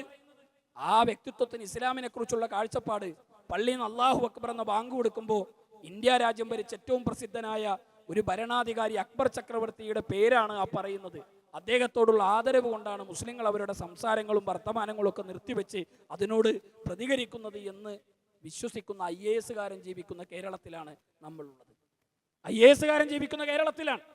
ഈ അടുത്ത് കുറച്ച് വർഷങ്ങൾക്ക് മുമ്പാണ് ഇസ്ലാമിനെ കുറിച്ച് വ്യാപകമായ തെറ്റുധാരണ പ്രചരണങ്ങൾ നടന്ന കാലത്ത് ഈ കേരളത്തിൽ വളരെ ഉത്തരവാദിത്തപ്പെട്ട ഒരു പോലീസ് ഉദ്യോഗസ്ഥൻ, അവരുടെ സംസാരം ഉണ്ടായിരുന്നു. മുസ്ലിങ്ങൾ കോഡ് ഭാഷകളിലാണ് സംസാരിക്കുന്നത്. അവരെങ്ങനെ നല്ലവരാണ് എന്ന് പറയാൻ കഴിയും? അവർ ചില തീവ്രതയുടെ കോഡ് ഭാഷകൾ പരസ്പരം കൈമാറുന്നവരാണ്. അപ്പോൾ വളരെ കേരളത്തിന്റെ നിയമസഭയിൽ ആ വിഷയം ചർച്ച ചെയ്തു വർഷങ്ങൾക്ക് മുമ്പ്. അപ്പോൾ ചോദിച്ചു, എന്താണ് മുസ്ലിങ്ങൾ പരസ്പരം കൈമാറുന്ന ഭീകരതയുടെ കോഡ് ഭാഷ എന്താണ്? അപ്പം അദ്ദേഹം പറഞ്ഞ മറുപടി, അവർ കണ്ടുമുട്ടുമ്പോൾ അസ്സലാമു അലൈക്കും എന്ന് പറയും, അവർ ഇൻഷാ അല്ലാ എന്ന് പറയുന്നു, സംസാരത്തിൻ്റെ അവർ ഇൻഷാ അല്ലാ എന്ന് പറയുന്നു, അവർ അസ്സലാമു അലൈക്കും എന്ന് പറയുന്നു. ഈ രാജ്യത്തെ ഭരിക്കുന്ന നമ്മുടെ നിയമ സംവിധാനങ്ങൾക്ക് നേതൃത്വം കൊടുക്കുന്ന ഉത്തരവാദിത്തപ്പെട്ടവരുടെ ഇസ്ലാമിനെ കുറിച്ചുള്ള കാഴ്ചപ്പാടാണ്. എങ്ങനെയാണ്, ആരുടെ മുന്നിലാണ് നമ്മൾ ഇസ്ലാമിനെ സമർപ്പിക്കേണ്ടത്? ഇസ്ലാമിനെ കുറിച്ച് ആരോടാണ് നമുക്ക് സംസാരിക്കാനുള്ളത്? അവിടെയാണ് ഇസ്ലാം എന്ന് പറയുന്നത് മുഹമ്മദ് നബി ഉണ്ടാക്കിയ മതമാണ് എന്ന് വിശ്വസിക്കുന്ന മുസ്ലിങ്ങൾ ഇവിടെ ജീവിക്കുന്ന നാട്. മുസ്ലിങ്ങളുടെ വിശ്വാസം അത്. അപ്പോൾ ഈ സാധുക്കളെ, ഈ സാധാരണക്കാരെ നമ്മൾ കുറ്റം പറയേണ്ടതുണ്ടോ? നമ്മൾ അവരെങ്ങനെയാണ് നമ്മൾ ഈ ഇസ്ലാമിനെ കുറിച്ച് ബോധവൽക്കരിക്കുക? ഇസ്ലാം എന്ന് പറയുന്നത് ഞാൻ നേരത്തെ സൂചിപ്പിച്ചു, അത് മാനവികതയുടെ, കാരുണ്യത്തിന്റെ, സമാധാനത്തിന്റെ, സമർപ്പണത്തിന്റെ സന്ദേശമാണ്, സാഹോദര്യത്വത്തിന്റെ സന്ദേശമാണ്. പ്രവാചകൻ സല്ലല്ലാഹു അലൈഹി വസല്ലമ ഇവിടെ വിശദീകരിക്കുകയുണ്ടായി, റഹ്മത്തുൽ ആലമീൻ, ലോകർക്ക് കാരുണ്യമായിട്ടാണ് ആ പ്രവാചകനെ നിയോഗിച്ചത്. കാരുണ്യത്തിന്റെ സന്ദേശമായിട്ടാണ് പ്രവാചകനെ നിയോഗിച്ചത്. പച്ചക്കരുള്ള ജീവികളോട് കാരുണ്യം കാണിക്കണം എന്ന് പഠിപ്പിച്ച മതം. ഇർഹമു മൻ ഫിൽ അർദ് യർഹമുക്കും മൻ ഫിസ് സമാ, നിങ്ങൾ ഭൂമിയിലുള്ളവരോട് കാരുണ്യം കാണിക്കണം, ആകാശത്തുള്ളവൻ നിങ്ങൾക്ക് കരുണ ചെയ്യും എന്ന് പഠിപ്പിച്ച സന്ദേശം. ഭൂമിയിലുള്ളവരോട് കാരുണ്യം കാണിക്കണം. ആകാശത്തുള്ളവന്റെ കാരുണ്യത്തെ ആഗ്രഹിക്കാൻ അവകാശമുള്ളത് ഭൂമിയിലുള്ളവരോട് കാരുണ്യം കാണിക്കുന്നവർക്ക് മാത്രമാണ്. ഭൂമിയിലുള്ളവരോട് കാരുണ്യം കാണിക്കാത്തവർക്ക് ആകാശത്തുള്ളവന്റെ കരുണയെ ആഗ്രഹിക്കാനുള്ള അവകാശമില്ല എന്ന് പഠിപ്പിക്കുമ്പോൾ എങ്ങനെയാണ് നിരപരാധികളെ കൊന്നൊടുക്കുന്ന ഒരു ആദർശമായി, ആശയമായി ഇസ്ലാമിന് മാറാൻ കഴിയുക? എങ്ങനെയാണ് അതിനെ വിമർശിക്കാൻ കഴിയുക? അപ്പൊ ഇസ്ലാമില് ജിഹാദില്ലേ? ഉണ്ട്. അപ്പൊ ഇസ്ലാമിലെ ജിഹാദ് എന്ന് പറഞ്ഞാൽ എന്താണ് അതിന്റെ അർത്ഥം? നിരപരാധികൾക്കിടയിൽ മനുഷ്യ ബോംബുകളായി പൊട്ടിച്ചു തരുന്ന ഒരു ആശയത്തിന്റെ പേരാണോ ജിഹാദ് എന്ന് പറയുന്നത്? നിരപരാധികളായ ആളുകളെ കൊന്നൊടുക്കുന്ന ഒരു സന്ദേശത്തിന്റെ പേരാണോ ജിഹാദ് എന്ന് പറയുന്നത്? അല്ല. ജിഹാദ് എന്ന പദത്തിന്റെ അർത്ഥം എന്താണ്? പരിശ്രമം എന്നാണ്. പരിശ്രമം, ശക്തമായ പരിശ്രമം. ഏത് വിഷയത്തിലും ഇസ്ലാമിലെ ഏറ്റവും വലിയ ജിഹാദ് എന്താണെന്നറിയോ? ഏറ്റവും വലിയ ജിഹാദ് മഹാനായ അബൂദർ റളിയല്ലാഹു അൻഹുവിനോട് അള്ളാഹുവിന്റെ റസൂൽ പറഞ്ഞു, അബൂദറെ, ആകാശത്തിന്റെ ചുവട്ടിൽ ഏറ്റവും വലിയ ജിഹാദ് നടത്തിയവൻ നീയാണ്. ആകാശത്തിന്റെ ചുവട്ടിൽ ഏറ്റവും വലിയ ജിഹാദ് നടത്തിയത്, ആ ഏറ്റവും വലിയ ജിഹാദ് നടത്തിയ അബൂദർ ഗിഫാരി നടത്തിയ ജിഹാദ് ഏതാണ്? ഇസ്ലാമിനെ കുറിച്ച് ആളുകളോട് പറഞ്ഞു കൊടുത്തു. ഇസ്ലാമിനെ കുറിച്ചുള്ള തെറ്റിദ്ധാരണകൾ ലോകത്തിന്റെ മുന്നിൽ വിശദീകരിച്ചു. ആ പ്രവർത്തനത്തെയാണ് ഏറ്റവും വലിയ ജിഹാദ് എന്ന് പ്രവാചകൻ സല്ലല്ലാഹു അലൈഹി വസല്ലം വിശദീകരിക്കുന്നത്. പ്രവാചകന്റെ അടുക്കലേക്ക് ഒരു സ്വഹാബി ഒരിക്കൽ വന്നു. ഒരു യുദ്ധത്തിന് പോകാൻ വേണ്ടി അയാൾ വന്നത്. പ്രവാചകരെ, ഞാൻ അങ്ങയോടൊപ്പം ഇസ്ലാമിന് വേണ്ടി പോരാട്ടത്തിന് ഇറങ്ങാൻ തയ്യാറായി വന്നതാണ്. റസൂലുള്ളാഹി ചോദിച്ചു, നീ എവിടെന്നാ വന്നത്? ഞാൻ വീട്ടിൽ നിന്നാ നബിയെ, ഞാൻ വീട്ടിൽ നിന്നാ വന്നത്. വീട്ടിൽ ആരൊക്കെ ഉണ്ട്? എൻ്റെ മാതാപിതാക്കളുണ്ട്. അവരുടെ അവസ്ഥ എന്താ? ഞാൻ പോരുമ്പോൾ അവർക്ക് വല്ലാത്ത വിഷമായിരുന്നു, ഞാൻ പോരുമ്പോൾ അവർക്ക് സങ്കടമായിരുന്നു, ഞാൻ പോരുമ്പോൾ അവർ കരഞ്ഞുകൊണ്ടാണ് ഇരുന്നത്, അവരുടെ മനസ്സിന് വല്ലാത്ത വിഷമവും പ്രയാസവും ഉണ്ടായിരുന്നു. റസൂലുള്ളാഹിന്റെ വാക്കെന്താ അറിയോ? എൻ്റെ കൂടെ യുദ്ധത്തിന് വരുന്ന നിന്റെ പ്രവർത്തനമാണ് ഏറ്റവും വലിയ ജിഹാദ് എന്നല്ല. റസൂലുള്ളാഹി പറഞ്ഞു, നിന്റെ വീട്ടിലെ സങ്കടപ്പെടുന്ന മാതാപിതാക്കളുടെ കണ്ണീരൊപ്പുന്ന പ്രവർത്തനമാണ്, അവരുടെ വേദനകൾ മാറ്റുന്ന പ്രവർത്തനമാണ് പോരാട്ടങ്ങളെക്കാളും വലിയ ജിഹാദ് എന്ന് പഠിപ്പിച്ച മതം. മാതാപിതാക്കളെ സംരക്ഷിക്കുന്ന പ്രവർത്തനത്തെ ലോകത്തെ ഏറ്റവും വലിയ ജിഹാദ് എന്ന് പഠിപ്പിച്ച മതം. വേദനിക്കുന്നവന്റെ കണ്ണീരൊപ്പുന്ന പ്രവർത്തനത്തെ ലോകത്തെ ഏറ്റവും വലിയ ജിഹാദ് എന്ന് പഠിപ്പിച്ച മതം. ഇസ്ലാമിക പ്രബോധന പ്രവർത്തനങ്ങൾ നിർവഹിക്കുന്ന നിലപാടുകളെ ലോകത്തെ ഏറ്റവും വലിയ ജിഹാദ് എന്ന് പഠിപ്പിച്ച മതം. ആശയം, ആ ആശയത്തെ ഏറെ തെറ്റിദ്ധാരണകളിലൂടെ കൊണ്ടുപോകാൻ ശ്രമിക്കുന്ന ആളുകൾ. ലവ് ജിഹാദ്, ഇസ്ലാം മനുഷ്യരെ സ്നേഹിച്ച് പ്രേമിച്ച് പെൺകുട്ടികളെ ഇസ്ലാമിലേക്ക് കൊണ്ടുവരാൻ പഠിപ്പിക്കുന്ന ജിഹാദി ആശയമാണ് എന്ന് പറയുന്ന ആളുകളുണ്ട്. എവിടെയാണ് നമുക്കതിന് തെളിവുദ്ധരിക്കാൻ കഴിയുക? എവിടെയാണ്, ഏത് അളവുകോൽ വെച്ചുകൊണ്ടാണ് ഇസ്ലാം ലവ് ജിഹാദിന്റെ മതമാണ് എന്ന് പറയാൻ കഴിയുക? ഇന്ത്യയിലെ, കേരളത്തിലെ ഉത്തരവാദിത്തപ്പെട്ട ആഭ്യന്തര വകുപ്പ് റിപ്പോർട്ടുണ്ട്, ഹൈക്കോടതിയുടെ മേശപ്പുറത്ത് വെച്ച റിപ്പോർട്ടുണ്ട്. നിങ്ങൾ സുപ്രീം കോടതിയുടെ ഉത്തരവാദിത്തപ്പെട്ടവർ, കേന്ദ്ര ആഭ്യന്തര മന്ത്രാലയം സുപ്രീം കോടതിയുടെ മേശപ്പുറത്ത് വെച്ച റിപ്പോർട്ടുണ്ട്. കേരളത്തിൽ ലവ് ജിഹാദ് ഇല്ല. എന്നിട്ട് എന്താണ് പറയും? 30,000-ത്തിലധികം പെൺകുട്ടികളെ മതം മാറ്റിയ, ജിഹാദിന്റെ പേരിൽ ജിഹാദ് ചെയ്ത് മതം മാറ്റിയ ഒരു ആശയമാണ് ഇസ്ലാമെന്ന് ഇസ്ലാമിനെ വിമർശിക്കുന്ന ആളുകൾ, രാഷ്ട്രീയക്കാരുണ്ട്, മത മേലധ്യക്ഷന്മാരുണ്ട്, വർഗീയവാദികളും തീവ്ര ചിന്താഗതികളുമായി ജീവിച്ചു കൊണ്ടിരിക്കുന്നവരുണ്ട്. എവിടെയാണ് ഇസ്ലാം അത്തരം ഒരു ആശയത്തെ പ്രേരിപ്പിക്കുന്നത്? ഇസ്ലാം അത്തരം ഒരു ആശയത്തെ പ്രോത്സാഹിപ്പിക്കുന്നത്? ഇസ്ലാമിൽ പ്രണയമുണ്ടോ? ഉണ്ട്. എപ്പോഴാണ് ഇസ്ലാമിൽ പ്രണയമുള്ളത്? ഒരു മുസ്ലിം പെൺകുട്ടിയെ വിവാഹത്തിന് മുമ്പ് പ്രണയിച്ച് ആ പെൺകുട്ടിയെ കല്യാണം കഴിക്കുന്നത് പോലും അത് ഇസ്ലാം അംഗീകരിച്ചതാണോ? ഇസ്ലാം അംഗീകരിച്ചതാണോ? സ്നേഹം എന്ന് പറയുന്നത് ഇസ്ലാമിലുള്ളതല്ലേ? ആ സ്നേഹം ഒരു പെൺകുട്ടിയെ മതം മാറ്റണമെന്ന ആഗ്രഹത്തോടു കൂടി പ്രണയിച്ച് ആ പെൺകുട്ടിയെ കല്യാണം കഴിച്ച് ഇസ്ലാമിലേക്ക് മതം മാറ്റുക എന്ന പ്രവർത്തനം ഇസ്ലാമിൽ ഏത് അളവുകോല് വെച്ചുകൊണ്ടാണ് അത് ഇസ്ലാമാണ് എന്ന് പറയാൻ കഴിയും? അത്തരം ഒരു പ്രവർത്തനം ഇസ്ലാം അംഗീകരിച്ചിട്ടേ ഇല്ല. അത്തരം ഒരു പ്രവർത്തനം മതമൂല്യങ്ങൾ അംഗീകരിച്ചിട്ടേ ഇല്ല. അങ്ങനെയുള്ളൊരു നിലപാട് ഇസ്ലാമിൽ ഇല്ല. പക്ഷേ ആളുകൾ പറയുന്നു ഇസ്ലാം അങ്ങനെ ഒരു ജിഹാദ് പഠിപ്പിച്ച മതമാണ്. അപ്പോഴാണ് നമ്മൾ വേറൊരു പദം കേട്ട്, നർക്കോട്ടിക് ജിഹാദ്. ഇവിടെ ലഹരി പദാർത്ഥങ്ങൾ കൊടുത്ത ആളുകളെ മതം മാറ്റുന്ന മതം. ലഹരിയെ കുറിച്ച് ഇസ്ലാം പറഞ്ഞ ഇസ്ലാമിന്റെ കാഴ്ചപ്പാട് എന്താണ്? തിന്മകളുടെ മാതാവാണ് ലഹരി. നിങ്ങൾ ലഹരി ഉപയോഗിക്കുന്നവൻ നിങ്ങളുടെ ഉമ്മയെ വ്യഭിചരിച്ചതുപോലെയാണ് എന്ന് പഠിപ്പിച്ച പ്രവാചകൻ. ആ ഒരു കാര്യം ചെയ്യുന്നത്, ആ ലഹരി ഉപയോഗിച്ച് മതം പ്രബോധനം അല്ലെങ്കിൽ മതം പറയുന്നത് അതൊരു ജിഹാദ് ധർമ്മസമരമാണ് എന്ന് പറയാൻ ചില്ലറ തൊലിക്കട്ടിയൊന്നുമല്ലല്ലോ നമ്മുടെ ആളുകൾക്ക് ഉണ്ടാകേണ്ടത്. വിവരമുള്ളവർക്ക് അത് പറയാൻ കഴിയുമോ? വിവേകമുള്ളവർക്ക് അത് പറയാൻ കഴിയുമോ? അത്തരം ഏത് അളവുകോല് വെച്ചുകൊണ്ടാണ് ലഹരിയെക്കുറിച്ച് തിന്മകളുടെ അത് പൈശാചികമാണ് എന്ന് പഠിപ്പിച്ച മതം, ലഹരി വാദിക്കുന്നത് മുഴുവൻ നിങ്ങൾ വിട്ടു നിൽക്കണമെന്ന് പഠിപ്പിച്ച മതം, ലഹരി ഉപയോഗങ്ങൾ പാപമാണ് എന്ന് പഠിപ്പിച്ച മതം? ഇസ്ലാം എങ്ങനെയാണ് ലോകത്ത് വ്യാപിച്ചത്? പ്രവാചകൻ എങ്ങനെയാണ് മക്കയിലും മദീനയിലും ഇസ്ലാം പ്രബോധനം നടത്തിയത്? ആയുധം കൊണ്ടുണ്ടാക്കിയ ആശയമാണോ ഇസ്ലാം? വാളുകൊണ്ടാണോ ഇസ്ലാം മക്കയിൽ പ്രബോധനം നടത്തിയത്? സ്വാധീനം ഉപയോഗിച്ചു കണ്ടാണോ? സമ്പത്ത് നൽകിക്കൊണ്ടാണോ? അല്ല. പ്രവാചകനിൽ വിശ്വസിച്ച ആളുകളുടെ പ്രത്യേകത, റസൂലുള്ളാഹി സ്വല്ലല്ലാഹു അലൈഹി വസല്ലമ മക്കയുടെ മണ്ണിൽ, ആ മണ്ണിൽ ഇസ്ലാമിനെ കുറിച്ച് ജീവിച്ച് കാണിച്ചു പറഞ്ഞു കൊടുത്തു. ആളുകൾ അത് മനസ്സിലാക്കി, അതിന്റെ മാനവികത മനസ്സിലാക്കി, അതിന്റെ നിലപാടുകളെ കുറിച്ച് മനസ്സിലാക്കി. എത്യോപ്യയിലേക്ക് നജാശിയുടെ രാജകൊട്ടാരത്തിലേക്ക് ആദ്യമായി ഹിജറ പോയ സ്വഹാബികൾ ഇസ്ലാമിനെ കുറിച്ച് ആ രാജാവിന് പറഞ്ഞു കൊടുക്കുന്നുണ്ട്. ഞങ്ങൾ വരുന്നത് വിഗ്രഹാരാധകരായ ശബന്തീനികളായ ബന്ധങ്ങളുടെ പവിത്രതകളെ കുറിച്ചറിയാത്ത, മാതാപിതാക്കളുടെ സ്ഥാനത്തെ കുറിച്ചറിയാത്ത ഒരു കാലഘട്ടത്തിലാണ് ഞങ്ങൾ ജീവിച്ചിരുന്നത്. ഞങ്ങളിലേക്ക് അല്ലാഹു ഒരു പ്രവാചകനെ നിയോഗിച്ചു. ഇത് ബഅസ ഫീഹിം റസൂലൻ, ഒരു പ്രവാചകനെ ഞങ്ങളിലേക്ക് നിയോഗിച്ചു. യത്ലൂ അലൈഹിം ആയാതി, ഖുർആനിന്റെ ആയത്തുകൾ ഓതി തന്നു. ഞങ്ങളെ പ്രവാചകൻ സംസ്കരിച്ചു, ഞങ്ങളെ ദൈവത്തെക്കുറിച്ച് പഠിപ്പിച്ചു, ഞങ്ങളെ മാതാപിതാക്കളോടുള്ള ബന്ധത്തെക്കുറിച്ച് പഠിപ്പിച്ചു, ഞങ്ങൾക്കിടയിൽ ഉച്ചനീചത്വങ്ങൾ ഇല്ലാതാക്കി. അവരുടെ പ്രത്യേകത എന്തായിരുന്നു? അവർ മദ്യം അവർക്ക് ഒരു തൊഴിലായി സ്വീകരിച്ച മദ്യമുതലാളിമാരായിരുന്ന ഒരു രാജ്യത്തേക്കാണ് പ്രവാചകൻ നിയോഗിക്കപ്പെടുന്നത്. എത്രത്തോളമാണ് അവരുടെ കവികൾ അവർ എഴുതി വെച്ച വാചകങ്ങളുണ്ട്. ഞങ്ങൾ മരിച്ചാൽ ഞങ്ങളെ മുന്തിരിത്തോട്ടത്തിനിടയിൽ കുഴിച്ചിടണം, ഞങ്ങളെ മുന്തിരിത്തോട്ടത്തിൽ കുഴിച്ചിടണം. എന്തിനാ? ഞങ്ങൾ ജീവിച്ചിരിക്കുന്ന കാലത്തല്ലേ അത് കുടിക്കാനുള്ള അവസരം ഉണ്ടാകും, മരിച്ചാൽ കിട്ടൂലല്ലോ. അതുകൊണ്ട് ഞങ്ങൾ മരിച്ചാലും ഈ ഉണക്ക മുന്തിരി മണ്ണോട് വീഴുമ്പോൾ അത് ലയിച്ച് മണ്ണോട് ചേർന്നാൽ മണ്ണിനടിയിൽ കിടന്നത് കുടിക്കാനുള്ള, അനുഭവിക്കാനുള്ള അവസരം ഉണ്ടാകണമെന്ന് കവിതകൾ എഴുതി വെച്ച, വസിയത്ത് എഴുതി വെച്ച ഒരു കാലഘട്ടം.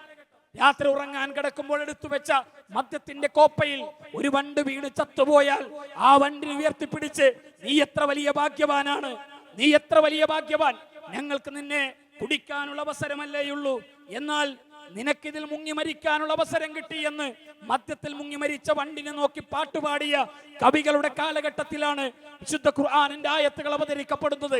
ഫഹൽ അൻതും മുൻതഹൂൻ, നിങ്ങൾ വിരമിക്കുന്നില്ലേ എന്ന വിശുദ്ധ ഖുർആനിന്റെ വചനങ്ങൾ അവതരിച്ചത്.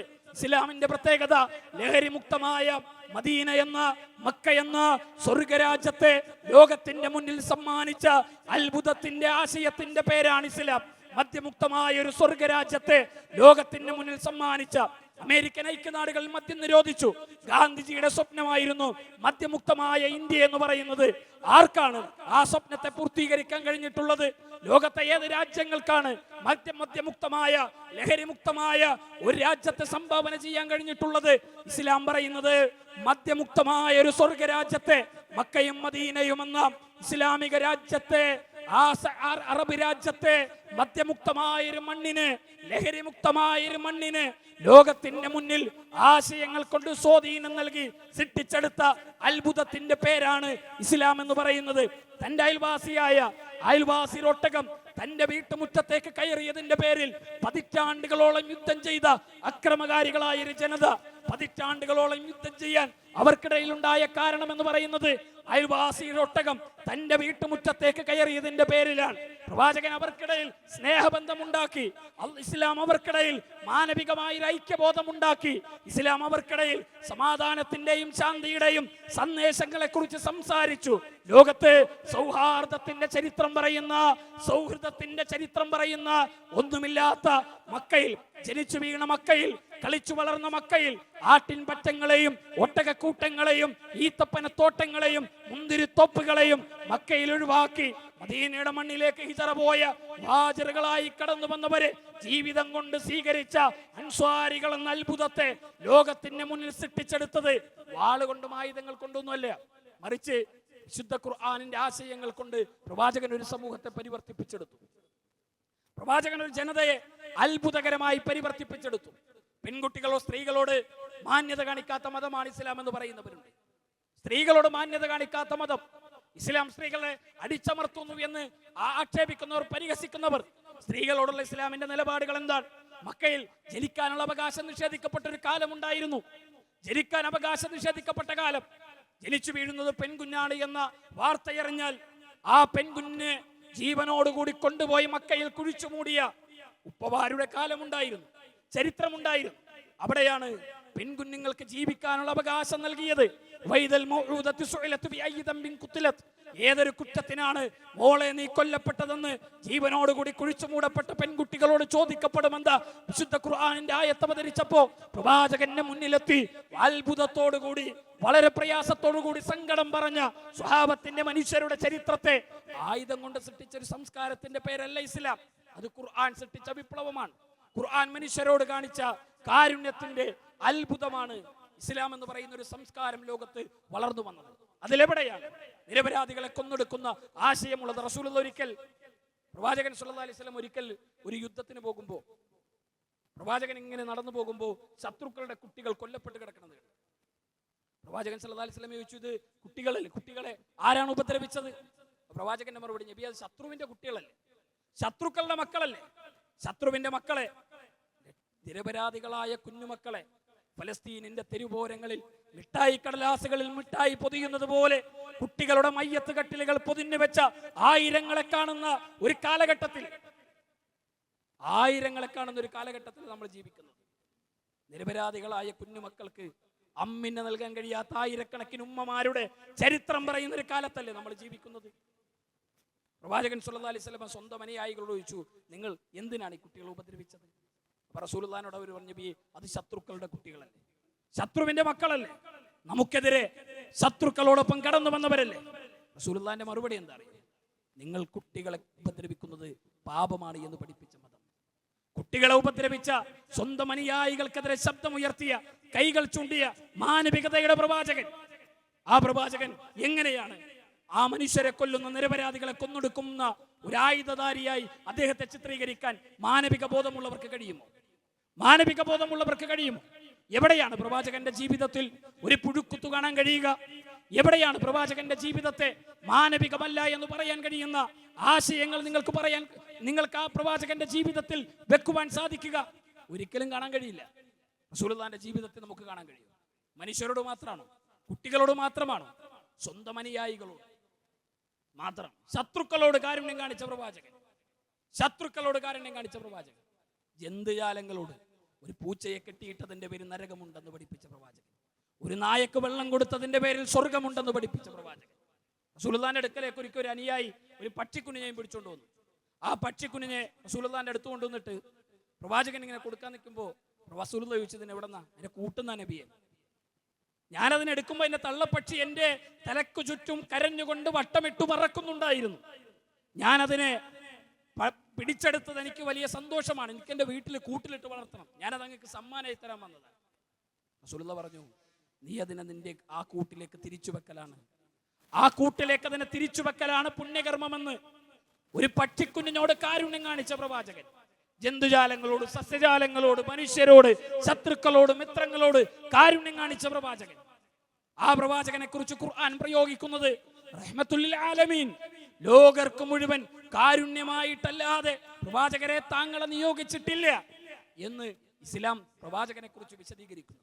ആ ഇസ്ലാമിനെയാണ് ഇന്ന് ഏറ്റവും കൂടുതൽ ആളുകൾ ഭയപ്പെടുന്നത്, ഏറ്റവും കൂടുതൽ തെറ്റിദ്ധരിപ്പിക്കാൻ ശ്രമിച്ചുകൊണ്ടിരിക്കുന്നത്. എന്നാൽ ഇസ്ലാമിൽ പോരാട്ടങ്ങളില്ലേ, യുദ്ധങ്ങളില്ലേ? ഉണ്ട്. അപ്പൊ ഇസ്ലാം യുദ്ധത്തിന്റെ മതല്ലേ? ഇസ്ലാമിൽ യുദ്ധം 2 കാലഘട്ടങ്ങളുണ്ട്, ഒന്ന് മക്കയും മദീനയും. 13 കൊല്ലത്തെ മക്കയും 10 കൊല്ലത്തെ മദീനയും ഇസ്ലാമിൽ വലിയ പാഠമാണ്. മക്ക എന്ന് പറയുന്നത് മുസ്ലിങ്ങൾ ഭരിക്കാത്ത ഒരു കാലം, പ്രവാചകൻ ഇസ്ലാമിക പ്രബോധനം നടത്തുന്ന കാലം. ആ കാലഘട്ടത്തിലാണ് പ്രവാചകൻ സല്ലല്ലാഹു അലൈഹി വസല്ലമയുടെ കഴുത്തിൽ ചീഞ്ഞളിഞ്ഞൊട്ടകത്തിന്റെ കുടൽമാലകൾ അവർ കൊണ്ടുവന്നിട്ടത്. നടന്നു പോകുന്ന പ്രവാചകനെ കല്ലെറിഞ്ഞ് ആട്ടിയോടിച്ചത്. ഇന്നാ കുന്നാ ഫീ ഇസ്സിൻ വനഹ്നു മുശ്രികൂൻ ഫലമ്മാ സിർനാ ആമന്നാ അദില്ല. റസൂലുള്ളാഹിന്റെ മുന്നിലെത്തി സ്വഹാബത്ത് സങ്കടം പറഞ്ഞത്, അല്ലാഹുവിന്റെ റസൂലേ, മക്കയുടെ തെരുവോരങ്ങളിൽ ജാഹിലിയത്തിന്റെ വൃത്തികേടുകളുമായി ജീവിക്കുന്ന കാലഘട്ടങ്ങളിൽ ജസീറത്തുൽ അറബിന്റെ തെരുവോരങ്ങളിൽ ഞങ്ങൾക്ക് നേരെ വിരൽ ചൂണ്ടി സംസാരിക്കാൻ ഈ രാജ്യത്ത് ആൺകുട്ടികൾ ഉണ്ടായിരുന്നില്ല. എന്നാൽ ഫലമ്മാ സിർനാ ആമന്നാ അദില്ല, ഞങ്ങൾ ഇസ്ലാമിന്റെ സുന്ദരമായ പ്രകാശത്തിലേക്ക് കടന്നു വന്നപ്പോ ബിലാൽ ഇബ്നു റബാഹ് കഅബാലയത്തിന്റെ മുന്നിൽ ആ പരിഭൂമിയിൽ മലർത്തിക്കിടത്തപ്പെട്ട നെഞ്ചത്ത് വലിയ പാറക്കല്ല് വെച്ച് വലിച്ചുകൊണ്ട് പോകപ്പെടുന്നു. ശരീരത്തിലെ തൊലികളങ്ങ് വേർപെട്ടുപോയി. ചുട്ടുപൊള്ളുന്ന മണത്തരികൾ ആ പച്ച മാംസത്തോട് കുത്തിക്കയറുന്ന വേദനകൾ സഹിച്ച് ദാഹിച്ചു വെള്ളത്തിന് വേണ്ടി കരയുമ്പോ കാർക്കിച്ചു തുപ്പിയ തുപ്പല് മുഖത്തേക്ക് തുപ്പിയത് നാവുകൊണ്ട് നക്കി തുടച്ച് ദാഹം മാറ്റിയ ബിലാലിന്റെ ചരിത്രമുള്ള മക്ക. അമ്മാർ റളിയല്ലാഹു അൻഹു, യാസർ റളിയല്ലാഹു അൻഹു, പീഡനങ്ങളുടെ മഹാപർവ്വതങ്ങൾ താണ്ടിയ സ്വഹാബികൾ. അള്ളാഹുവിന്റെ പ്രവാചകൻ ത്വായിഫിന്റെ കുന്നിന്മുകളിൽ നിന്ന് കല്ലേറുകൊണ്ട് രക്തമിറ്റ് വീഴുന്ന കാൽപാദങ്ങളുമായി മക്കയുടെ തെരുവോരങ്ങളിലൂടെ ആട്ടിയോടിക്കപ്പെട്ട കാലം. അക്കാലഘട്ടങ്ങളിൽ ആയുധമെടുത്ത് അള്ളാഹുവിന്റെ റസൂൽ ഒരു പോരാട്ടത്തിനിറങ്ങി. പ്രവാചകൻ ഒരു പോരാട്ടത്തിനിറങ്ങിയോ? ബിലാലിന്റെ കൈകളിൽ ആയുധം നൽകി. നിന്നെ ഉപദ്രവിച്ചവന്റെ കഴുത്തെടുക്കണമെന്ന് അള്ളാഹുവിന്റെ റസൂൽ മക്കയുടെ തെരുവോരങ്ങളിൽ പറഞ്ഞോ? ഇല്ലേ. പ്രവാചകൻ സല്ലല്ലാഹു അലൈഹി വസല്ലമ മദീനയിലെത്തി. മദീന പ്രവാചകന്റെ രാജ്യമായി, മദീനയുടെ ഭരണാധികാരിയായി. മദീനക്ക് ചുറ്റും ആ രാജ്യത്തെ ആക്രമിക്കാൻ വരുന്ന ശക്തികളെയും ഭരണകൂടങ്ങളെയും ആ രാജ്യത്തിന്റെ ഭരണാധികാരി തടഞ്ഞു നിർത്തുന്ന പ്രവർത്തനത്തെ ഭീകരവാദമാണ് എന്ന് പറയാൻ ആർക്കാണ് വിവേകമുള്ളവർക്ക് കഴിയുമോ? ഇന്ത്യ എന്ന രാജ്യത്തെ പാകിസ്ഥാൻ എന്ന് പറയുന്ന ശത്രു രാജ്യം ആക്രമിക്കാൻ ആയുധങ്ങളുമായി കടന്നു വരുമ്പോ ആ രാജ്യത്തിനെതിരെ ആയുധമെടുക്കുന്ന ഇന്ത്യയുടെ പോരാട്ട വീര്യങ്ങളെ തീവ്രവാദമെന്ന് വിവരമുള്ളവർക്കും വിവേകമുള്ളവർക്കും പറയാൻ കഴിയുമോ? ഇന്ത്യയുടെ അതിർത്തി പ്രദേശങ്ങളിൽ ഏതെങ്കിലുമൊക്കെ ഒരു രാജ്യം ഇന്ത്യ രാജ്യത്ത് ആക്രമിക്കാൻ വരുമ്പോ ഈ രാജ്യത്തിന്റെ ഭരണാധികാരികൾ അവരാക്രമിച്ചോട്ടെ, അവര് ഞങ്ങളെ തകർത്തോട്ടെ എന്ന് പറഞ്ഞാൽ ഇവരെന്തൊരു മോശം ഭരണാധികാരികളാണ്. റസൂലുള്ളാഹി ചെയ്ത പണി അതല്ലേ? മദീന എന്ന റസൂലുള്ളാഹിന്റെ മുസ്ലിം രാജ്യത്തെ ആക്രമിക്കാൻ ശത്രുക്കൾ വരുമ്പോ ആ രാജ്യത്തെ സംരക്ഷിക്കുക എന്നത് ഭരണാധികാരിയുടെ ഉത്തരവാദിത്തമാണ്. ആ ഭരണാധികാരിയുടെ ഉത്തരവാദിത്ത നിർവഹണമാണ്. മദീനയിലാണ് ഇസ്ലാമിന്റെ യുദ്ധങ്ങളൊക്കെ ഉണ്ടായത്. അതിന്റെ പ്രത്യേകത എന്താ അറിയോ? മദീനയെ തകർക്കാൻ വരുന്ന ശത്രുക്കൾക്കെതിരെ ആ രാജ്യത്തെ സംരക്ഷണമാണ് പ്രവാചകൻ സ്വല്ലല്ലാഹു അലൈഹി വസല്ലം നിയോഗിച്ചത്. അല്ലാതെ നിരപരാധികളായ മനുഷ്യരെ കൊന്നൊടുക്കിയ ഒരു ചരിത്രത്തെയും പാരമ്പര്യത്തെയും ആർക്കാണ് ഇസ്ലാമിന്റെ പേരിൽ രേഖാപരമായി ഉദ്ധരിക്കാൻ കഴിയുക? അതുകൊണ്ട് തെറ്റിദ്ധാരണകൾ അകറ്റണം. ഇന്ന് വർഗീയമായി നമ്മളെ ചേരിതിരിക്കാനുള്ള ശ്രമമാണ്. നമ്മുടെ രാജ്യത്തിനൊരു പാരമ്പര്യമുണ്ട്. കേരളത്തിന്, ഇന്ത്യക്കൊരു പാരമ്പര്യമുണ്ട്. ഇന്ത്യയുടെയും കേരളത്തിന്റെയും പാരമ്പര്യം എന്ന് പറയുന്നത് മഹത്തായ സംസ്കാരത്തിന്റെ പാരമ്പര്യമാണ്. ഇന്ത്യയുടെ പ്രത്യേകത എന്താണ്? 200-ലധികം സംസ്കാരങ്ങളുള്ള ഒരു മണ്ണ്, 200-ലധികം ഭാഷകളുള്ള രാജ്യം, എത്രയെത്ര അഭയാർത്ഥികളായി കടന്നു വന്ന മതദർശനങ്ങളെ കൈകൾ നീട്ടി സ്വീകരിച്ച ഒരു രാജ്യം. ഈ രാജ്യത്ത് പെറ്റു വീണ മതങ്ങളുണ്ട്, ഈ രാജ്യത്ത് പിറന്നു വീണ സംസ്കാരങ്ങളുണ്ട്. വ്യത്യസ്തങ്ങളായ ജാതിയും മതവും ഒക്കെ പറഞ്ഞ് എത്ര സ്നേഹത്തോടെ മതവിശ്വാസികളൊക്കെ എത്ര സ്നേഹത്തോടെയാണ് ജീവിച്ചിരുന്നത്. ആ രാജ്യത്തെ ബ്രിട്ടീഷുകാരൻ ഭിന്നിപ്പിച്ചു. ഇവിടെയുള്ള ഹിന്ദുക്കളെയും മുസ്ലിങ്ങളെയും ക്രിസ്ത്യാനികളെയും ചേരികളാക്കി തിരിച്ച് ബ്രിട്ടീഷുകാരൻ ഈ രാജ്യത്തെ അടിമകളാക്കി ഭരിക്കാൻ ശ്രമിച്ചു. അവിടെയാണ് ബ്രിട്ടീഷുകാരന്റെ സ്വപ്നങ്ങൾക്ക് മുകളിലേക്ക് ഒരു മനുഷ്യൻ ഈ രാജ്യത്തേക്ക് കടന്നു വരുന്നത്. ആ മനുഷ്യന്റെ പേരാണ് മഹാത്മാഗാന്ധി എന്ന് പറയുന്നത്. മഹാത്മാഗാന്ധിയുടെ പ്രത്യേകത അർദ്ധനഗ്നനായ ഫക്കീർ എന്ന് ചരിത്രം വിളിച്ച, ചെരുപ്പ് ധരിക്കാത്ത, മേൽവസ്ത്രം ധരിക്കാത്ത ആ മഹാത്മാഗാന്ധി ഈ രാജ്യത്തേക്ക് കടന്നു വരുന്നത് ഹിന്ദുക്കളെയും മുസ്ലിങ്ങളെയും ക്രിസ്ത്യാനികളെയും ചേരികളാക്കി തിരിച്ച് വർഗീയത പറഞ്ഞ് രാജ്യം ഭരിക്കാൻ ശ്രമിച്ച ബ്രിട്ടീഷുകാരന്റെ മുന്നിൽ നെഞ്ചു പിരിച്ചുകൊണ്ടാണ് മഹാത്മാഗാന്ധി അബുൽ കലാം ആസാദിനെ ചേർത്തു പിടിച്ചുകൊണ്ട് വിശ്വാസിയല്ലാത്ത, മതവിശ്വാസിയല്ലാത്ത, ഒരു മതത്തോടും വിശ്വാസമില്ലാത്ത ജവഹർലാൽ നെഹ്റുവിന്റെ കൈ പിടിച്ചുകൊണ്ട് വിശുദ്ധ ഖുർആനിൽ പരിഭാഷ എഴുതിയ, ലോകത്തെ ഇന്ത്യയിലെ ഏറ്റവും ശ്രദ്ധേയനായ ഇസ്ലാമിക വിശ്വാസി എന്ന് ചരിത്രം വിളിച്ച അബുൽ കലാം ആസാദിനെ ചേർത്തു പിടിച്ച് ഗാന്ധിജി നടത്തിയ പടയോട്ടമാണ് ബ്രിട്ടീഷുകാരൻ ഈ രാജ്യത്തുനിന്ന് പുറത്താക്കിയത്. വർഗീയതയെ സ്നേഹം കൊണ്ട് ചെറുത്തു തോൽപ്പിച്ച പാരമ്പര്യ ഇന്ത്യക്കുള്ളത്, ഈ രാജ്യത്തിനുള്ളത്. അവിടെയാണ് ഇന്ത്യയുടെ പ്രധാനമന്ത്രിയും ഭരണാധികാരികളും ഇവിടെയുള്ള മുസ്ലിങ്ങൾ ഈ രാജ്യത്തെ കൊള്ളയടിക്കുന്നുവെന്ന് ഒരു പൊതു തെരഞ്ഞെടുപ്പിന്റെ പശ്ചാത്തലത്തിൽ ഈ ലോകത്തോട് പറയുന്ന വൃത്തികേടുകൾ സംഭവിച്ചുകൊണ്ടിരിക്കുന്നത്. നമുക്ക് എങ്ങനെയാണ് അത് ന്യായീകരിക്കാൻ കഴിയുക, ഉൾക്കൊള്ളാൻ കഴിയുക? രാജ്യത്തിന്റെ ഭരണാധികാരികൾ, രാജ്യം ഭരിക്കുന്ന ആളുകൾ പറയേണ്ട കാര്യം എന്താ? ഇവിടെ പട്ടിണിയില്ലാത്ത മനുഷ്യരുണ്ട്, പട്ടിണി കിടക്കാത്ത മനുഷ്യരുണ്ടായി, ഇവിടെ വൈദ്യുതി ഉണ്ടായി, ഇവിടെ വിളക്കുമാടങ്ങൾ ഉണ്ടായി, ഇവിടെ ഭവനരഹിതരില്ല. എത്രയെത്ര വികസന പ്രവർത്തനങ്ങളെ കുറിച്ച് പറയേണ്ട ഭരണാധികാരികൾ നാട് മുഴുവൻ തെരഞ്ഞെടുപ്പ് എടുക്കുമ്പോൾ പറഞ്ഞു നടക്കുന്ന കാര്യം എന്താ? ഈ നാട്ടിലത്തെ സ്വത്ത് മുഴുവൻ മുസ്ലിങ്ങൾ കൊണ്ടുപോകുന്നു, രാജ്യത്ത് നമ്മുടെ തലമുറകളെ മുസ്ലിങ്ങൾ കൊള്ളയടിക്കുന്നു. അങ്ങനെ കൊള്ളയടിക്കാനായിരുന്നെങ്കിൽ 7 നൂറ്റാണ്ട് കാലം ഇന്ത്യ ഭരിച്ച ഒരു സമുദായത്തിന്റെ പേരാണ് മുസ്ലിങ്ങൾ. 7 നൂറ്റാണ്ട്, 1ഉം 2ഉം അല്ല, 5ഉം 10ഉം കൊല്ലല്ല, 700 കൊല്ലം ഈ രാജ്യം ഭരിച്ച ഭരണാധികാരികളായിരുന്നു മുസ്ലിങ്ങൾ. ഈ രാജ്യത്തെ ആരാണ് കൊള്ളയടിച്ചത്? ഈ രാജ്യത്തെ ആരാണ് തകർത്ത് തരിപ്പണമാക്കിയത്? 700 കൊല്ലങ്ങൾ ഒരു രാജ്യം ഭരിക്കാൻ അവസരം കിട്ടിയ ഒരു മതവിഭാഗം, ആ മതവിഭാഗം എത്ര എളുപ്പം ആ രാജ്യത്തെ കൊള്ളയടിക്കാമായിരുന്നു. എന്നാൽ ഇന്ത്യയിൽ എവിടെയാണ് ഒരു മുസ്ലിം ഭൂരിപക്ഷ പ്രദേശം ഉണ്ടായത്? ഇന്ത്യയിൽ എവിടെയാണ്? ഈ രാജ്യത്ത് എവിടെയാണ്? നിങ്ങൾ അവിഭക്ത ഇന്ത്യയെ പരിശോധിച്ചോ? എവിടെയാണ് ഇന്ത്യയെ ഒരു ഇസ്ലാമിക രാജ്യമാക്കാൻ 700 കൊല്ലങ്ങൾ ഈ രാജ്യം ഭരിച്ച ഭരണാധികാരികൾ ശ്രമിച്ചത്? ഇല്ല. ഈ രാജ്യത്തെ എത്ര സാംസ്കാരിക പൈതൃകങ്ങൾ ഉണ്ടാക്കിയത്, ഈ രാജ്യത്തിന് എത്ര പാരമ്പര്യങ്ങൾ ഉണ്ടാക്കിയത്. എന്നാൽ അതിനെ മുഴുവൻ തല്ലി തകർക്കുന്ന വർഗീയവാദികളെ അവർക്കിടം നൽകാൻ നാം അനുവദിക്കാൻ പാടില്ല. കേരളത്തിന്റെ ചരിത്രം എന്താണ്? കേരളത്തിന്റെ പാരമ്പര്യം എന്താണ്? കുഞ്ഞാലിമരക്കാന്മാരുടെ പാരമ്പര്യം പറയുന്ന കോഴിക്കോടിന്റെ പരിസര പ്രദേശമാണിത്. സാമൂതിരിയുടെ നാട്, സാമൂതിരി എന്ന ഭരണാധികാരി ഭരിച്ച കോഴിക്കോടിന്റെ മണ്ണ്, കോഴിക്കോടിന്റെ അതിർത്തി പ്രദേശങ്ങളിൽ അറബിക്കടലിന്റെ തിരമാലകൾക്കിടയിൽ കോട്ടകൾ പോലെ പറങ്കികൾക്കെതിരെയും പറങ്കിപ്പടക്കെതിരെ, അതേപോലെ തന്നെ ഈ രാജ്യത്തെ കൊള്ളയടിക്കാൻ കടന്നു വരുന്ന ആളുകൾക്കെതിരെ അതിശക്തമായ കോട്ട കെട്ടിയ കുഞ്ഞാലിമരക്കാന്മാരുടെ പാരമ്പര്യം പറയുന്ന കേരളത്തിന്റെ ചരിത്ര പശ്ചാത്തലം. സാമൂതിരിയുടെ പേര് പറയുമ്പോൾ കുഞ്ഞാലിമരക്കാരുടെ പേര് പറയുന്ന കേരള, ശ്രീനാരായണ ഗുരുവിന്റെ പേര് പറയുമ്പോ വക്കം അബ്ദുൽ ഖാദർ മൗലവിയെ ചേർത്ത് പറയുന്ന നവോത്ഥാന കേരളം, ആ പാരമ്പര്യമുള്ള കേരള. ഇവിടെ മങ്ങാട്ടച്ചന്റെ പേര് പറയുമ്പോ കുഞ്ഞായി മുസ്ലിയാരുടെ ചരിത്രം പറയുന്ന കഥ പറയുന്ന കേരളം. മുഹമ്മദ് അബ്ദുറഹ്മാന്റെ ചരിത്രം പറയുമ്പോൾ ഈ മാധവമേനന്റെയും KP കേശവമേനന്റെയും KK എളപ്പന്റെയും ഒക്കെ പേര് ചേർത്ത് പറയുന്ന കേരളം അവിടെയാണ്. ഇവിടെ കമ്പാർട്ട്മെന്റുകളായി തിരിച്ചു വർഗീയവാദികൾ പള്ളിയുടെയും അമ്പലങ്ങളുടെയും ആരാധനാലയങ്ങളുടെയും പേര് പറഞ്ഞ് നമുക്കിടയിൽ കമ്പാർട്ട്മെന്റുകൾ ഉണ്ടാക്കാൻ കടന്നു വരുമ്പോ ഈ വർഗീയവാദികൾക്ക് ഈ മണ്ണിലിടമില്ല എന്ന് പറയേണ്ട ഒരു സാഹചര്യവും സാമൂഹിക അന്തരീക്ഷവുമാണ് നമുക്ക് മുന്നിൽ. സകല വർഗീയവാദത്തിനും എതിരാണ് ഇസ്ലാം. വർഗീയതയിലേക്ക് ക്ഷണിക്കുന്നവനും വർഗീയതയ്ക്ക് വേണ്ടി പൊരുതുന്നവനും വർഗീയവാദികളായി മരിക്കുന്നവനും മുസ്ലിം നമ്മിൽപ്പെട്ടവനല്ല എന്ന് പഠിപ്പിച്ച പ്രവാചകൻ. ഇവിടത്തെ ഏത് മതവിശ്വാസികൾക്കാണ് നിരപരാധികളെ കൊല്ലാൻ ആഹ്വാനം നൽകുന്നത്? ഖുർആൻ പറയുന്നത് നിങ്ങൾ ലോകത്തൊരു മനുഷ്യനെ കൊന്നാൽ, ലോകത്തൊരു മുസ്ലിമിനെ കൊന്നാലെന്നല്ല, ലോകത്തൊരു മുസ്ലിമിനെ ഉപദ്രവിച്ചാലെന്നല്ല, ലോകത്തുള്ള സകല മനുഷ്യരെയും കൊന്നതിന് തുല്യമാണ്. ഒരാളെ നിങ്ങൾ ഇത് ഖുർആൻ പറയുന്ന ആശയം. സൂറത്ത് മാഇദയിൽ ഒരാളെ നിങ്ങൾ വധിച്ചാൽ ലോകത്തുള്ള സകല മനുഷ്യരും, മുസ്ലിമിനെ കൊന്നാൽ ലോകത്തുള്ള മുസ്ലിങ്ങളെ കൊന്നതുപോലെ എന്ന് പഠിപ്പിച്ച വർഗീയതയുടെ മതമല്ല.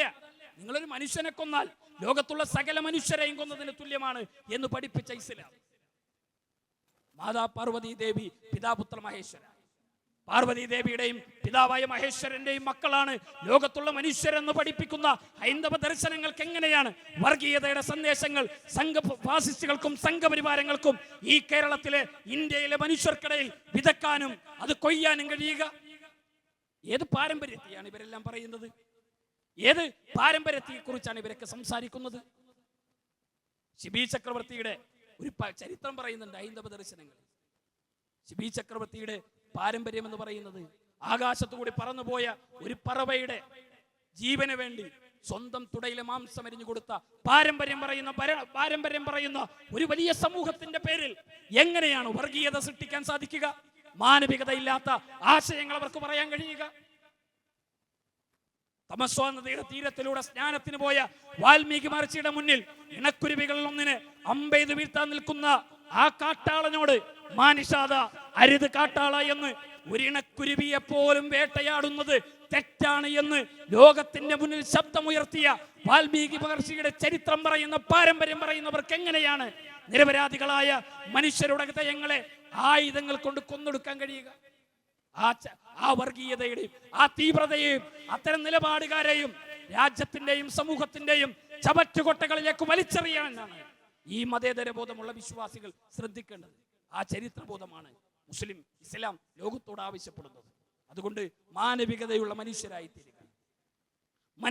തീരുക. കേരളത്തെ കേരളമാക്കിയത് എങ്ങനെയാണ്? ഇവിടെയുള്ള മുസ്ലിം സമൂഹത്തെ മുജാഹിദ് പ്രസ്ഥാനമാണ് ഈ പ്രോഗ്രാം സംഘടിപ്പിക്കുന്നത്. മുജാഹിദ് പ്രസ്ഥാനത്തിന്റെ പ്രത്യേകത എന്താണ്? ഒരു നൂറ്റാണ്ട് കാലത്തെ പാരമ്പര്യമുള്ള സംഘടനയുടെ പേരാണ് കേരള നേതൃത്വത്തിൽ മുജാഹിദീൻ എന്ന് പറയുന്നത്. KNM എന്ന് പറയുന്നത് കേരളത്തിൽ ഒരു നൂറ്റാണ്ട് കാലത്തെ പാരമ്പര്യമുള്ള ഒരു സംഘടനയുടെ പേരാണ്. അന്ധവിശ്വാസങ്ങളും അനാചാരങ്ങളും വലിയ ആർത്തിരമ്പുന്ന കടൽ പോലെ വന്ന കാലഘട്ടത്തിൽ അല്ലാഹുവല്ലാത്ത മരിച്ചുപോയവരെ വിളിച്ചു പ്രാർത്ഥിക്കാൻ ആയിരക്കണക്കിന് ദർഗകളെ ഉയർത്തിയ ഒരു രാജ്യത്ത് അത്തരം നിലപാടുകൾ തെറ്റാണ് എന്ന് വിശ്വാസത്തിന്റെ സുന്ദരമായ ഒരു തെളിനീരിലേക്ക് മനുഷ്യരാശിയെ, മാനവികതയെ ക്ഷണിച്ച മലയാളികളെ ക്ഷണിച്ചൊരു കൂട്ടായ്മയുടെ പേരാണ് നദുവത്തുൽ മുജാഹിദീൻ. മദ്രസ വിദ്യാഭ്യാസം പാടില്ലെന്ന് പറഞ്ഞൊരു കാലത്ത്, സ്ത്രീ വിദ്യാഭ്യാസം പാടില്ലെന്ന് പറഞ്ഞ കാലത്ത്, അന്ധവിശ്വാസങ്ങൾ വ്യാപകമാക്കിയ കാലത്ത് ഇവിടെ ഇന്ത്യയുടെ ദേശീയ പ്രസ്ഥാനങ്ങളോടൊപ്പം മുസ്ലിം സംഘടിത ശക്തികളോടൊപ്പം പങ്കെടുക്കുന്നതും മുന്നോട്ട് പോകുന്നതും തെറ്റാണ് എന്ന് പറഞ്ഞ കാലത്ത് മുസ്ലിം സമൂഹത്തെ നവോത്ഥാനപരമായി കൈപിടിച്ചുയർത്തിയ പാരമ്പര്യമാണ് മുജാഹിദ് പ്രസ്ഥാനത്തിന് അവകാശപ്പെടാനുള്ളത്. എന്നാൽ ഇന്ന് അന്ധവിശ്വാസങ്ങൾ വ്യാപകമായ രൂപത്തിൽ മാറി. അത് വലിയ വലിയ അബദ്ധവിശ്വാസങ്ങളായി മാറി. ആകാശത്തു കൂടി പറന്നു പോകുന്ന വിമാനങ്ങളെ കൈകൊണ്ട് പിടിച്ച് എയർപോർട്ടിലേക്ക് കൊണ്ടുവന്ന് വെക്കുന്ന ചിറ്റടിമീത്തൽ മടവൂരൗലിയെ കുറിച്ച് പറയുമ്പോൾ തക്ബീർ ചൊല്ലുന്ന മുസ്ലിങ്ങളുള്ള ഒരു കാലഘട്ടത്തിലേക്ക് ഇന്നത്തെ പുതിയ കാലഘട്ടത്തിൽ ഈ മുസ്ലിം സമുദായം മാറി. 300 കിലോമീറ്റർ വേഗതയിൽ അല്ലെങ്കിൽ 200 കിലോമീറ്റർ വേഗതയിൽ പോകുന്ന ട്രെയിൻ കൈകൊണ്ട് തടഞ്ഞു നിർത്തി വേഗത കുറച്ചു വിട്ട ഔലിയാക്കന്മാരുടെ, കോഴിക്കോട്ട് ഔലിയാക്കന്മാരുടെ ചരിത്രം പറയുമ്പോൾ തക്ബീർ ചൊല്ലുന്ന മനുഷ്യരുള്ള ഒരു സാഹചര്യത്തിലേക്ക് ഈ കേരളത്തിലെ മുസ്ലിം സമൂഹത്തെ കൊണ്ടെത്തിച്ചു. അവിടെ ഒന്നും ഇവിടെ ഏറ്റവും വലിയ അന്ധവിശ്വാസങ്ങൾ പ്രചരിപ്പിക്കുന്ന സംഘടനകൾക്ക് ഒരു കാരണം കാണിക്കുന്ന നോട്ടീസ് ഒന്നുമില്ല. നിരീശ്വരവാദത്തിലേക്ക് മുസ്ലിങ്ങളെ നിങ്ങൾ പോകരുത് എന്ന് ബഹാവുദ്ദീൻ ഫൈസി പറഞ്ഞപ്പോൾ കാരണം കാണിക്കുന്ന നോട്ടീസ്. എന്നാലോ മദീന മൂത്തേടത്തേക്ക് വരും. ഞാൻ മദീനത്തേക്ക് പോവില്ല. പ്രവാചകന്റെ മദീനക്ക് പ്രത്യേകതയില്ല. 1 ലക്ഷം കൂലി കിട്ടുന്ന, ഒരു നേരത്തെ നമസ്കാരത്തിന് 1 ലക്ഷം കൂലി കിട്ടുന്ന മക്കൾക്ക് പ്രത്യേകതയില്ല. മക്ക എന്റെ നാട്ടിലേക്ക് വരും, മലപ്പുറം ജില്ലയ്ക്ക് മൂത്തേടത്തേക്ക് വരും. ലോകത്തെ എല്ലാ പ്രവാചകന്മാരും താക്കീത് നൽകിയ മസീഹുദ് ദജ്ജാൽ നല്ലൊരു മനുഷ്യനാണ്. ഇവിടുത്തെ സംഘപരിവാരുകാരുടെ മനസ്സാണ് ഇവിടുത്തെ മുസ്ലിങ്ങളുടെ മനസ്സിനേക്കാളും നല്ലത് എന്ന് പറയുന്ന റഹ്മത്തുള്ള കാസബിക്ക് ഷോക്കോസ് നോട്ടീസ് ഇല്ല. അതാണ് ഇന്നത്തെ അവസ്ഥ. അതാണ് ഇന്നത്തെ ഈ നിലപാടെന്ന് പറയുന്നത്. അപ്പൊ അതൊന്ന് മാറണം. നിങ്ങൾ ഈ സമൂഹത്തിന് നേതൃത്വം കൊടുക്കുന്നവരെ, വിദ്യാഭ്യാസ രംഗത്തും സാമൂഹിക രംഗത്തും മുജാഹിദ് പ്രസ്ഥാനം സൃഷ്ടിച്ച വിപ്ലവങ്ങളുടെ കൂടെയാണ് ആ സംഘടനകൾ പിന്നാലെ കടന്നു വന്നത്. അവരാ ജാഗരണത്തെയാണ് ഉയർത്തിപ്പിടിക്കേണ്ടത്. അന്ധവിശ്വാസങ്ങൾക്ക് കൂടെ പിടിക്കേണ്ടവരല്ല, വിശ്വാസരാഹിത്യങ്ങൾക്ക് കൂടെ പിടിക്കേണ്ടവരല്ല. ഇവിടെ തൊട്ടടുത്താണ് തിരൂരങ്ങാടി. കെ എം മൗലവിയുടെ ചരിത്രമുണ്ട്. കെ എം മൗലവി ഇന്ത്യയിൽ, കേരളത്തിൽ മുസ്ലിം ലീഗ് എന്ന് പറയുന്ന പ്രസ്ഥാനം, ഇന്ത്യയിൽ മുസ്ലിം ലീഗ് പ്രസ്ഥാനം പിരിച്ചുവിടണമെന്ന് വാദഗതി ഉന്നയിച്ച കാലത്ത്, ഇന്ത്യയിൽ മുസ്ലിം ലീഗ് എന്ന് പറയുന്ന പ്രസ്ഥാനം പിരിച്ചുവിടണമെന്ന് ഇന്ത്യയിലെ ഒരുപാട് തമ്പുരാക്കന്മാർ ശബ്ദമുയർത്തിയ കാലത്ത് മുഹമ്മദ് ഇസ്മായിൽ സാഹിബിന്റെ കൈപിടിച്ച് ഈ കേരളത്തിലും ഇന്ത്യയിലും മുസ്ലിം ലീഗ് എന്ന് പറയുന്ന പ്രസ്ഥാനം ഉണ്ടാകണമെന്ന് വാദിച്ച, ശബ്ദമുയർത്തിയ ആ ആധികാരിക നേതാവ് കെ എം മൗലവി, കെ എം സീതി സാഹിബ് എന്ന മഹാമനീഷിയെ മുസ്ലിം ലീഗ് എന്നും മുസ്ലിം കേരളത്തിലും കൈപിടിച്ചു കൊണ്ടുവന്ന മഹാനേതാവ് കെ എം മൗലവി. ആ കെ എം മൗലവിയുടെ പേര് പറയുന്ന സദസ്സിൽ പോകരുത് എന്ന് അതിന്റെ നേതാക്കന്മാരോട് പറയുന്നിടത്തെത്തിയ സംഘടനകളുള്ള നേതാക്കന്മാരുള്ള കാലത്താണ് നമ്മൾ ജീവിക്കുന്നത്. സ്വന്തം പ്രസ്ഥാനം ഉണ്ടാക്കിയ നേതാക്കന്മാരെ പറ്റി പറയുന്ന സദസ്സിൽ അതിന്റെ നേതാക്കന്മാർ ചെന്നിരിക്കാൻ പാടില്ല എന്ന് പറയുന്നിടത്തെത്തി. ഞാൻ നേരത്തെ സൂചിപ്പിച്ചത് വലിയ സങ്കടകരമാണ്. അത്തരം ചിന്തകൾക്ക്, അത്തരം ആശയങ്ങൾക്ക്, അത്തരം വിഭാഗീയ പ്രവർത്തനങ്ങൾക്ക് അതിനനുവാദം കൊടുക്കുന്നത് ദൂരവ്യാപകമായ പ്രത്യാഘാതങ്ങൾ ഉണ്ടാക്കും ഈ സമുദായത്തിലും സമൂഹത്തിലും എന്ന കാര്യം ഉത്തരവാദിത്തപ്പെട്ട ആളുകളൊക്കെ മനസ്സിലാക്കണം. ഞാനൊന്നും ദീർഘമായി സംസാരിക്കുന്നില്ല. ഞാൻ എൻ്റെ വാക്കുകൾ അവസാനിപ്പിക്കുകയാണ്. സഹോദരങ്ങളെ, നമുക്കൊരു ബാധ്യതയുണ്ട്. നമ്മുടെ ബാധ്യത എന്ന് പറയുന്നത് ഇസ്ലാം എന്താണ് ആളുകൾക്ക് ബോധ്യപ്പെടുത്തി കൊടുക്കണം. ഇസ്ലാം എന്താണ് നമ്മുടെ സഹോദരങ്ങൾക്ക് മനസ്സിലാക്കി കൊടുക്കണം. തെറ്റുധാരണയിലുള്ള മനുഷ്യരുടെ തെറ്റുധാരണകൾ അകറ്റിക്കൊടുക്കണം. അത് സ്നേഹത്തിന്റെ മതമാണ്, അത് കാരുണ്യത്തിന്റെ മതമാണ്, അത് സഹിഷ്ണുതയുടെ മതമാണ്, അത് സഹാനുഭൂതിയുടെ മതമാണ്, അത് സാഹോദര്യത്തിന്റെ മതമാണ്. മനുഷ്യരെ ചേർത്തുപിടിക്കലുകളുടെ ആശയമാണ് ഇസ്ലാം. ചേർത്തുപിടിക്കലുകളുടെ ആശയമാണ് ഇസ്ലാം. അതുകൊണ്ട് തെറ്റുധാരണകൾ അകറ്റി നന്മയും നവോത്ഥാനവും കൈമുതലായി സ്വീകരിച്ച് വർഗീയ തീവ്ര ചിന്തകളിൽ നിന്ന് സമൂഹത്തെയും രാജ്യത്തെയും അകറ്റി നിർത്തി സ്നേഹത്തിന്റെ ചരിത്രം പറയുന്ന, കഥ പറയുന്ന ഒരു നല്ല നാളെയെ പ്രതീക്ഷിച്ച് നാം മുന്നോട്ട് പോകുക. അള്ളാഹു നമ്മെ അനുഗ്രഹിക്കുമാറാകട്ടെ. എൻ്റെ ശബ്ദം ശ്രവിച്ച മുഴുവൻ ആളുകൾക്കും ഹൃദയം നിറഞ്ഞ നന്ദിയും കടപ്പാടും ഞാൻ രേഖപ്പെടുത്തുകയാണ്. അള്ളാഹു അനുഗ്രഹിക്കുമാറാകട്ടെ. അള്ളാഹു ഞങ്ങൾ രോഗികളായ മുഴുവൻ സഹോദരങ്ങളുടെയും രോഗങ്ങൾ ശിഫയാക്കി കൊടുക്കണം. ഞങ്ങളിൽ മരണപ്പെട്ടു പോയ മുഴുവൻ ആളുകളുടെയും ഖബർ ജീവിതം നീ വിശാലമാക്കി കൊടുക്കണം. അള്ളാഹു ഞങ്ങളെല്ലാവരെയും സ്വർഗ്ഗത്തിൽ നീ ഒരുമിച്ച് ചേർത്ത് അനുഗ്രഹിക്കണം.